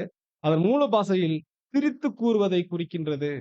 திரித்து கூறுகிற காரியங்கள். அதை குறிக்கிறது என்று அங்க சகோதரர் குறிப்பிடுறாங்க அன்பான சகோதரர். முன்னமே கொடுக்கப்பட்ட எச்சரிப்புக்கு அழுத்தம் கொடுக்கும் வண்ணமாக அப்போஸ்தலன் தீர்க்க தரிசனமாய் இவர்கள் தங்களுக்கும் மந்தைக்கும் தங்களை குறித்தும் எச்சரிக்கையாய் இருப்பது மிக அவசியம் என்று மூப்பர்கள் மத்தியில் இருந்து விசேஷமாக மனுஷர்கள் எழும்பி சீஷர்களை தங்களிடத்தில் இழுத்துக் கொள்ளும்படி மாறுபாடானவைகளை போதிப்பார்கள் என்று கூறினார். தலைவர்கள் ஆகிவிட வேண்டும் என்ற ஆசை, பதவி ஆசை இதெல்லாம் வந்துரும். தயங்கிட மாட்டாங்க எதையும் செய்வதற்கு என்ற காரியங்களை அங்க முன்வைக்கிறார்கள் அன்பான சகோதர சகோதரிகளே. மாறுபாடானவைகளை போதிப்பது. அடுத்து ரொம்ப முக்கியமான விஷயம். முன்னாடி நாம் படிச்ச விஷயம். என்ன அப்படின்னு பார்க்கும்போது, நான் போன பின்பு 29ஆம் வசனம். நான் போன பின்பு மந்தையை தப்பவிடாத கொடிதான ஓநாய்கள் பெயர் சபையிலிருந்தும் போப்மாகிலிருந்து வரும்னு சொல்லல. எங்கேருந்து வரும்? 29ஆம் வசனம். ம். நான் போன பின்பு வாசிக்கலாம் சிஸ்டர். நான் போன பின்பு ம். மந்தையை தப்பவிடாத கொடிதான ஓநாய்கள் ம். உங்களுக்குள்ளே வரும். ம். உங்களிலும் சிலர் எங்கேருந்து தான் வரும்? இல்லையா? அதனாலதான் அப்போஸ்தலனுடைய வார்த்தை ஃபர்ஸ்ட் சொல்லிட்டாரு. முதல்ல நீங்க உங்களை குறித்து எச்சரிக்கையா இருங்க. சபையினுடைய ஊழியர்களா, சகோதரர்களா, போதக சமர்த்தனம் உள்ளவங்களா, நீங்க முதலாவது உங்களை குறித்து எச்சரிக்கையா இருங்க. அப்புறம் சபையை குறித்து நீங்க எச்சரிக்கையாங்க சொல்லுங்கன்ற வார்த்தையை அங்க நான் பார்க்கிறேன் அன்பான சகோதர சகோதரி. பாருங்க அப்போஸ்தலனாகிய பவுல் இந்த வார்த்தையை பேசினாலும், உண்மையிலேயே கிறிஸ்துவின் ஆவியினுடைய பின்னணியிலிருந்து அந்த ஒரு வார்த்தைகளை பேசுறார். இதை குறித்து கர்த்தர் ஏற்கனவே பேசியிருக்காரு பாருங்க. வாசிக்கலாம். மத்தேயு 7ஆம் அதிகாரம் 15ஆம் வசனம். கள்ள தீர்க்கதரிசிகளுக்கு எச்சரிக்கையாயிருங்கள். ம், அவர்கள் ஆட்டுத்தோலை போர்த்துக்கொண்டு உங்களிடத்தில் வருவார்கள். ம். உள்ளத்திலோ அவர்கள் கர்ச்சிக்கிற ஓநாய்கள். ஆமா. என்ன ஒரு ஆச்சரியம் அப்படின்னு பார்க்கும்போது, கண்டுபிடிக்க முடியாது. இதான் பிரச்சனை. இந்த இதுல என்ன பிரச்சனை அப்படி பார்க்கும்போது அன்புக்குரியவர்களே, எது ஓநாய், எது ஆடு கண்டுபிடிக்க முடியாது. இமேஜ் போட்டாங்க பிரதர்ஸ். அப்படி இருக்கும். சகோதரர் சொல்றாரு பாருங்க அன்பானவர்களே எச்சரிப்பான வார்த்தைகளை கவனிக்கும்போது, கொடிதான ஓநாய்கள் என்பது இது இரக்கமற்ற ஓநாய்கள். எதை வேணாலும் செய்யும். உபதேசம் பார்க்காது, சகோதர சகோதரிகள் பார்க்காது. அன்பான சகோதர சகோதரி கேரக்டர். யாரும் என்ன பண்றீங்க மனசுல வச்சுக்க வேண்டாம். இது என்னன்னா நம்முடைய கேரக்டர். எச்சரிப்பான வார்த்தைகள் அன்புக்குரிய சகோதர சகோதரிகளே. அப்போ ஓநாய்கள், கொடிதான ஓநாய்கள் என்பது இரக்கமற்ற ஓநாய்கள் ஆகும். கொஞ்ச காலம் இவர்கள் தங்கள் ஓநாய் சுபாவத்தை மூடி மறைத்துள்ள வெளிப்புறமான நடத்தையினாலும், வெளிப்புறமான அறிக்கையினாலும் செம்மறி ஆடுகளை ஏமாற்றிடும். தெரியவே தெரியாது. ஆடு கூடயே படுத்திருக்கும். ஆடு கூடயே எந்திரிக்கும். அவங்க கூடயே போகும். அவங்க கூடயே வரும். கண்டே பிடிக்க முடியாது. பரவாயில்லையே! நல்லா இருக்காங்களே! அப்படிங்கிறவங்களுக்கு சகோதரர் சொல்றாரு, நல்ல செம்மறி ஆடுகள் ஏமாறும். இந்த டைம்ல கூட. ஏமாறுவதற்கு அநேக வாய்ப்பு இருக்கு. அப்படிதான் இருப்பாங்க. எதுவரைக்கும் ஏமாறும்? எதுவரைக்கும் ஏமாறும்? நல்ல ஆடு. எப்ப கண்டுபிடிக்கும்? நல்லா ஒரு கடி வாங்கும்போது தான் தெரியும். ஆஹா! ஆடு மாரி இருந்தாலும் இது என்னது இது? இது ஓநாய்ப்பா! ன்னு கண்டுபிடிக்கும். இன்னொரு விதத்துல கண்டுபிடிக்கலாம். இது ஓநாயா? அல்லது உண்மையிலேயே கர்த்தருடைய ஆடா? செம்மறி ஆடா? கர்த்தருடைய வார்த்தைக்கு செவி கொடுக்கிற ஆடான்னு கண்டுபிடிக்கலாம். எப்படி? எப்படி? சாரி. இது நல்ல ஆடா? இது ஓநாயா? எப்படி கண்டுபிடிக்கும்? மத்தவங்கள அல்ல, அவங்கவங்க அவங்க மனசுல வச்சுக்கங்க. நான் என்னைய வச்சுக்கிறேன் மனசுல. நான் நல்ல கர்த்தருடைய சத்தத்துக்கு செவி கொடுக்கிற, நல்ல அவருடைய கீழ்ப்படிகிற ஆடா? அல்லது நான் ஓநாயா? எப்படி கண்டுபிடிக்கிறீங்க நீங்க என்னைய? இத சாப்பிடுற விஷயம் வச்சு கண்டுபிடிக்கலாமா? மேயும்போது அதுவும் புல் மேய்க்கிற மாரி தான் நடிச்சிட்டு இருக்கு. இத குணலட்சணம். நல்ல வார்த்தை. கனிகளாலே நீங்க அவரை அறிவீர்கள். அருமை. சூப்பர். அப்புறம் டைரக்ட்டா நீங்க பிராக்டிகலா வந்துருங்க. லிட்டரலா வந்துருங்க. நல்ல ஆடு. நல்ல ஒரு 50 ஆடு படுத்திருக்கு. உள்ள ஒரு ஓநாயும் படுத்திருக்கு. எப்படி கண்டுபிடிக்கிறது? கண்டுபிடிக்கும் போது தான் ஆண்டவர் சொல்றாரு, கள்ள தீர்க்கதரிசிகள் எச்சரிக்கையா இருங்க. அவர்கள் ஆட்டுத்தோலை போர்த்துக்கொண்டு உங்களிடத்துல தான் வருவாங்க. உள்ளத்தில பட்சிக்கிற ஓநாய்கள். ஆ பிரதர் பாயிண்ட்ட பிடிச்சுட்டாரு. என்ன பண்ணலாம்? நல்ல மேய்ப்பர் ஒரு சவுண்ட் குடுப்பாரு. அதுக்கு ஆடுங்கலாம் என்ன பண்ணும்? அ செவி கொடுக்கும்னா, உள்ளே நையான்னு கை தூக்குமா? அப்புறம் நல்ல மேய்ப்பர் ஒரு சத்தம் குடுக்குறாரு. அதுக்கு என்ன பண்ணும் அந்த ஆடு? இல்ல ஆட்டு மந்தைய வச்சு சொல்லுங்க. ம். எல்லாம் படுத்திருக்கு ஒரு இடத்துல மந்தை படுத்திருக்கு. மேய்ப்பன் கூப்பிடுறாரு வெளிலன்னு கூப்பிடுறாரு. வழி நடத்திட்டு போல. ஆடுகள் தன்னுடைய வழக்கப்படி ஒரு ஒரு பாஷை சத்தம் வச்சிருப்பாங்க இல்லைங்களா? அப்படி சத்தம் குடுத்து இந்த ஆடுகள்லாம் என்ன பண்ணும்? சத்தம் குடுக்கும்னு சொன்னீங்கல்ல பிரதர். என்ன பண்ணும் எல்லா ஆடும்? மேன்னு ஒரு சவுண்ட் குடுக்கும். இவரு ஒரு சவுண்ட் குடுப்பாரு. அந்த ஆடுகள் அதுக்கு என்ன பண்ணும்? மே அப்படின்னு ஒரு சவுண்ட் குடுக்கும். ஓநாய் என்ன பண்ணும்? ஆ எங்கேயோ ஒரு ஓநாய் உள்ள வரும். இது உடனே என்ன பண்ணும்? ரொம்ப டெம்ப்ட் ஆகி உடனே என்ன பண்ணும்? ஐய்யய்யோ! ஆட்டு வேஷத்துல இருக்கிறதே மறந்துட்டு என்ன பண்ணிரும்? ஊளையிட்டுரும். அதான் சகோதரர் சொல்றாரு. ஓநாய எப்படி கண்டுபிடிக்கலாம்னா, அது ஊளைய வச்சு கண்டுபிடிக்கலாம். நல்ல செம்மறி ஆடு அது கடிக்கிற வரைக்கும் அதால கண்டுபிடிக்க முடியாது. சகோதரருடைய வரிகள அப்படியே நான் அப்படியே வாசிக்கிறேன். ஆடுகளை ஏமாற்றிடலாம். மந்தையை வஞ்சிப்பதற்கான இவர்களது வெளித்தோற்றமான நடத்தையை வேத வாக்கியங்களானது ஆட்டுத்தோலை போர்த்துக் கொண்டுள்ள ஓநாய் என்று குறிப்பிடுகின்றது. மத்தேயு 7ஆம் அதிகாரம் 15, 16 வசனங்கள். இவர்களது குணலட்சணமானது செம்மறி ஆடுகளுக்கு வெளிப்படுவதற்கு வெகு காலத்திற்கு முன்னதாகவே மேய்ப்பன் இவர்களை அறிந்திருந்தார். ஆனால் ஓநாய்களானது கடிக்கவும், பட்சிக்கவும், சிதறடிக்கவும் துவங்கும் வரையிலும் சாவுக்கேதுவான மற்றும் கபடற்ற ஆடுகளானது வஞ்சிக்கப்பட்டே காணப்படும். நான் வஞ்சிக்கிறவனாக அல்லது ஒரு கடிக்கிறவன் மந்தையை சிதறடிக்கிறவனா அவன் காணப்பட்டனா, எப்பதான் என்னுடைய சுயரூபம் செய்யணும்னா, ஒரு விஷயத்த நான் செய்யறேன் பாருங்க. முன்ன எடுத்து வைக்கிறேன் பாருங்க. அப்பதான் கத்துக்க முடியும். ஆஹா! பிரதர் ரொம்ப நல்லா, நீட்டா, அன்பா பழகுறாரு. ஆனா உள்ள எப்படி இருக்கு? ஆ நல்ல ஆடோட கேரக்டர் இல்ல. ஓநாயினுடைய கேரக்டர். சத்தியத்துக்குரிய ஒரு கேரக்டர் இல்ல. என்ன இருக்கு இங்க? ஆஹா! என்கிறத என்ன பண்ண முடியும்? அப்பதான் ஆடுகள்லாம் என்ன பண்ணும்? ஒரு 2 ஸ்டெப் பேக் போய் பார்க்கும். ஆடு மாரி தான் இருக்கு. நடவடிக்கைலாம் வேற மாரி இருக்கே! அப்படின்னு என்ன பண்ணும்? அந்த ஆடுகள் சிந்திக்கும் அன்புக்குரிய சகோதர சகோதரிகளே. அப்போ ஃபர்ஸ்ட் பாயிண்ட் இத வச்சு கண்டுபிடிக்கலாம். சகோதரி சொன்னது போல அவர்களுடைய கனிகளால் கண்டுபிடிக்கலாம். 2வது கனிகள வச்சு கொஞ்சம் நல்ல ஆடு கூட ஏமாந்துரும். 2வது சொல்ற விஷயம் தான், அதனுடைய ஊளையில கண்டுபிடிச்சிடலாம். இது என்னது? நல்ல கர்த்தருடைய ஆவி உடைய சகோதரனா? அல்லது வேற ஆவியில வழிநடத்தப்படுகிற சகோதரனா? எப்படி கண்டுபிடிக்கலாம் என்று சொல்லும்போது, கோபத்தின், துர்க்குணத்தின், பகைமையின், பொறாமையின், சண்டை சச்சரவின் ஊளைகளானது வேதாகமங்களில் மாம்சம் மற்றும் பிசாசின் கிரிகள் என குறிப்பிடப்பட்டுள்ளது. இவைகள் நீதியின், சமாதானத்தின் மற்றும் அன்பின் கர்த்தருடைய ஆவியின் கிரியைகள் அல்ல. ஓநாய்களானது அதன் வாயிலே தீங்கு செய்கிறது. அதுபோலவே கொடிதான ஓநாய்களும் செய்கின்றன. புறம் கூறுதல், தூற்றுதல் மற்றும் சகல பொல்லாத கிரியையும் செய்கின்றன. இவற்றை நாம் எதிர்பார்க்கலாம். ஓநாயுடைய ஊளை என்னன்னு தெரியுது பார்த்தீங்களா அன்பான சகோதர, சகோதரிகளே. இதெல்லாம் அந்த மாம்சத்தின் கிரியைகள் விளையகரமா இருக்கின்ற வாசனங்களை வாசிக்கிறோம் இல்லைங்களா? இப்பேற்பட்ட காரியங்கள் அங்க செய்யும். ஃபர்ஸ்ட் ஆஃப் ஆல் ஓநாய்க்கு எச்சரிக்கையா இருக்கிற விஷயம் என்னன்னா, மாறுபாடானவைகளை போதிக்கிற விஷயம். இது போதிக்கக் கூடாதுன்னா, நீங்க என்ன பண்ணக்கூடாது நம்ம ஒவ்வொருவருமே என்ன செய்யக்கூடாதுன்னா, ஒரு ஆ நூதன சீச சகோதரர்களை நாம் தேர்ந்தெடுக்கக் கூடாது என்று அங்க நான் பார்க்கிறோம். அடுத்தபடியாக, இது ஊழியர்றதுக்கு முன்னாடி இது என்ன பண்ணுது?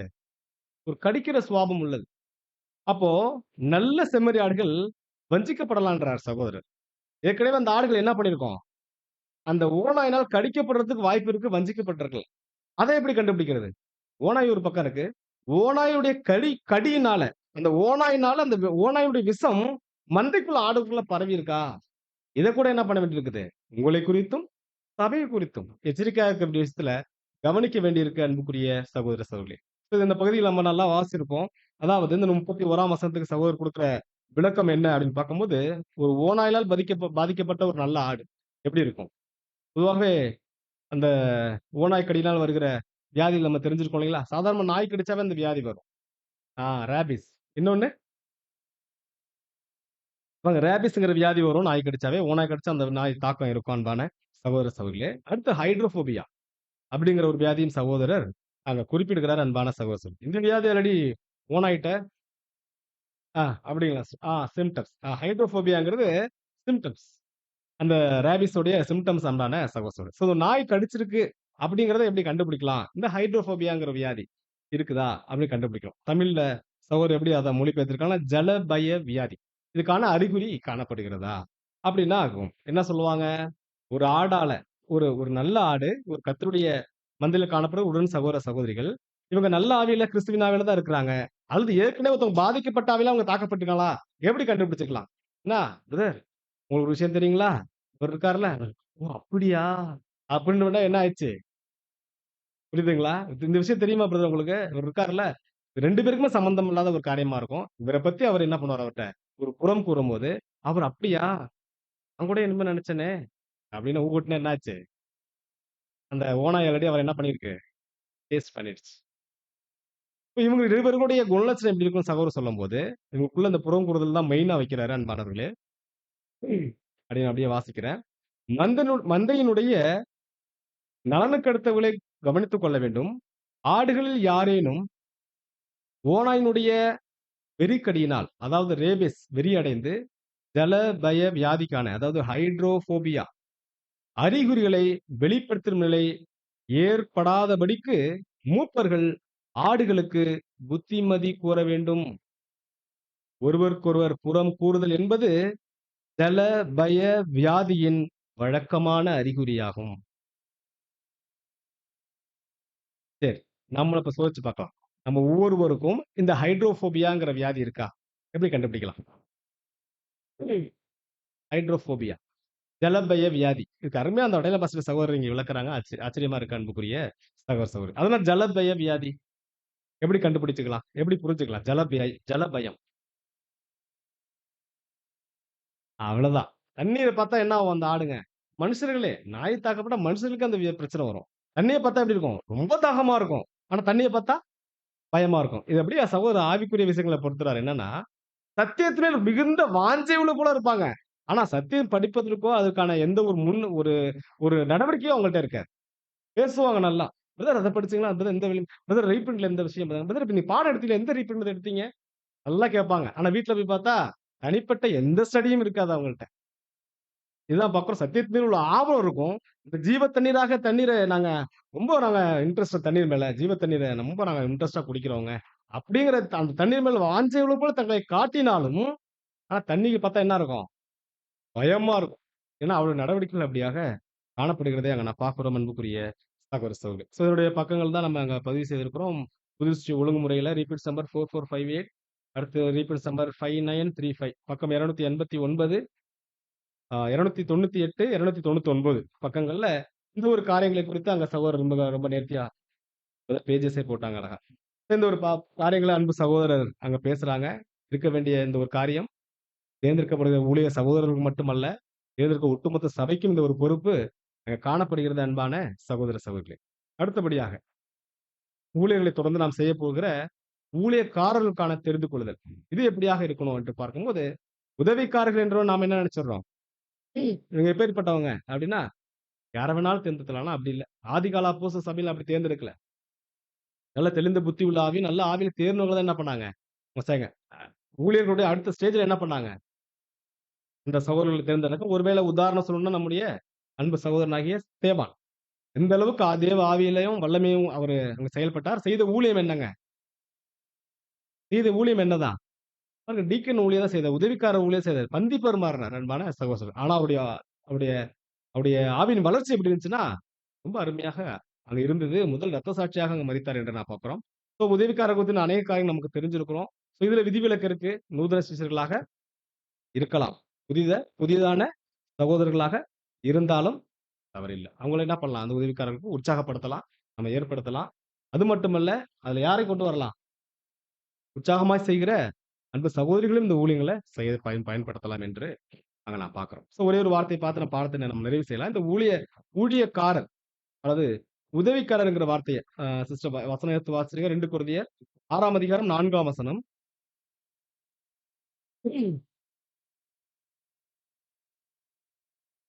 மிகுந்த பொறுமையிலும், உபத்திரவங்களிலும், நெருக்கங்களிலும், இடுக்கண்களிலும், அடிகளிலும் 4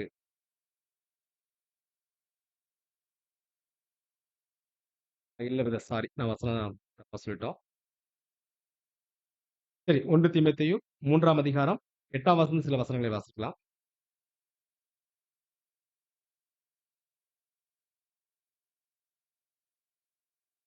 அந்தபடியே ம். உதவிக்காரரும் இருநாக்குள்ளவர்களாயும் ம். மதுபான பிரியராயும் ம். இழிவான ஆதாயத்தை இச்சிக்கிறவர்களாயும் இராமல் ம். நல்லொழுக்கம் உள்ளவர்களாயும் விசுவாசத்தின் ரகசியத்தை சுத்த மனசாட்சியிலே காத்து கொள்ளுகிறவர்களுமாயும் இருக்க வேண்டும். ஆமா அன்பான சகோதர சகோதரிகளே, பாருங்க ஊழியர்களுக்கு என்ன ஒரு வரையறையை கொடுத்து வந்தாரோ, அதே வரையறை இங்கே கொடுக்கிறாரு. நூதன சீசனை பத்தி அங்க என்னன்னா, அங்க அப்போஸ்தலர் பேசல என்று நான் பார்க்கிறோம். இப்ப இந்த உதவிக்காரர்கள் குறித்து உதவிக்காரங்கிற வார்த்தையுடைய மூலபதத்தை நாம் பார்த்தோம்னா, டயக்னாஸ் இது வந்து நம்ம டீக்கன்ஸ் அப்படின்ற அங்க சொல்றோம் அன்பான சகோதர சகோதரிகளே. உதவிக்காரர்களாகவே இருந்துட்டாலும், அன்பு அப்போஸ்தலர்கள் தங்களை ஊழியக்காரர்கள், உதவிக்காரர்கள் டீக்கனஸ் வார்த்தை அவர்களுக்கும் அங்க என்ன பண்ணியிருக்காங்கன்னா, பயன்படுத்தி இருக்கிறாங்க. இதுல இருந்து என்ன சொல்ல வரோம்? ஊழியர்களுக்கும், அதாவது சபையினுடைய மூப்பர்களுக்கும், உதவிக்காரர்களுக்கும் எந்த ஒரு வித்தியாசம் இல்ல அப்படின்னு சொல்ல வரோம்னா இல்ல. ஊழியர்கள் விசேஷித்த ஆவிக்குரிய ஊழியங்களை எடுக்கிற சகோதரர்களாக காணப்படுறாங்க. உதவிக்காரர்கள் அதே ஆவிக்குரிய வளர்ச்சி நிலையில காணப்பட்டாலும், அவங்க ஆம், சில காரியங்கள் அன்பு அப்போஸ்தலர் விதிவிலக்கு நமக்கு தர்றாரு. என்னன்னா, சமீபத்தில சத்தியத்துல வந்திருக்கலாம். சில டெம்போரல் ஒர்க்ல தாளந்து படைத்த சகோதரனா இருக்கிறான். பிரதர் கம்ப்யூட்டர் போடுறாரு, கேமரா செட் பண்றாரு, லைவ் பண்றாரு ஒரு பிரதரு. இன்னும் தம்பிங்க அதுக்கெல்லாம் உதவி பண்றாங்க. நம்ம குழந்தைகள்லாம் அதுக்கு ஹெல்ப் பண்றாங்க.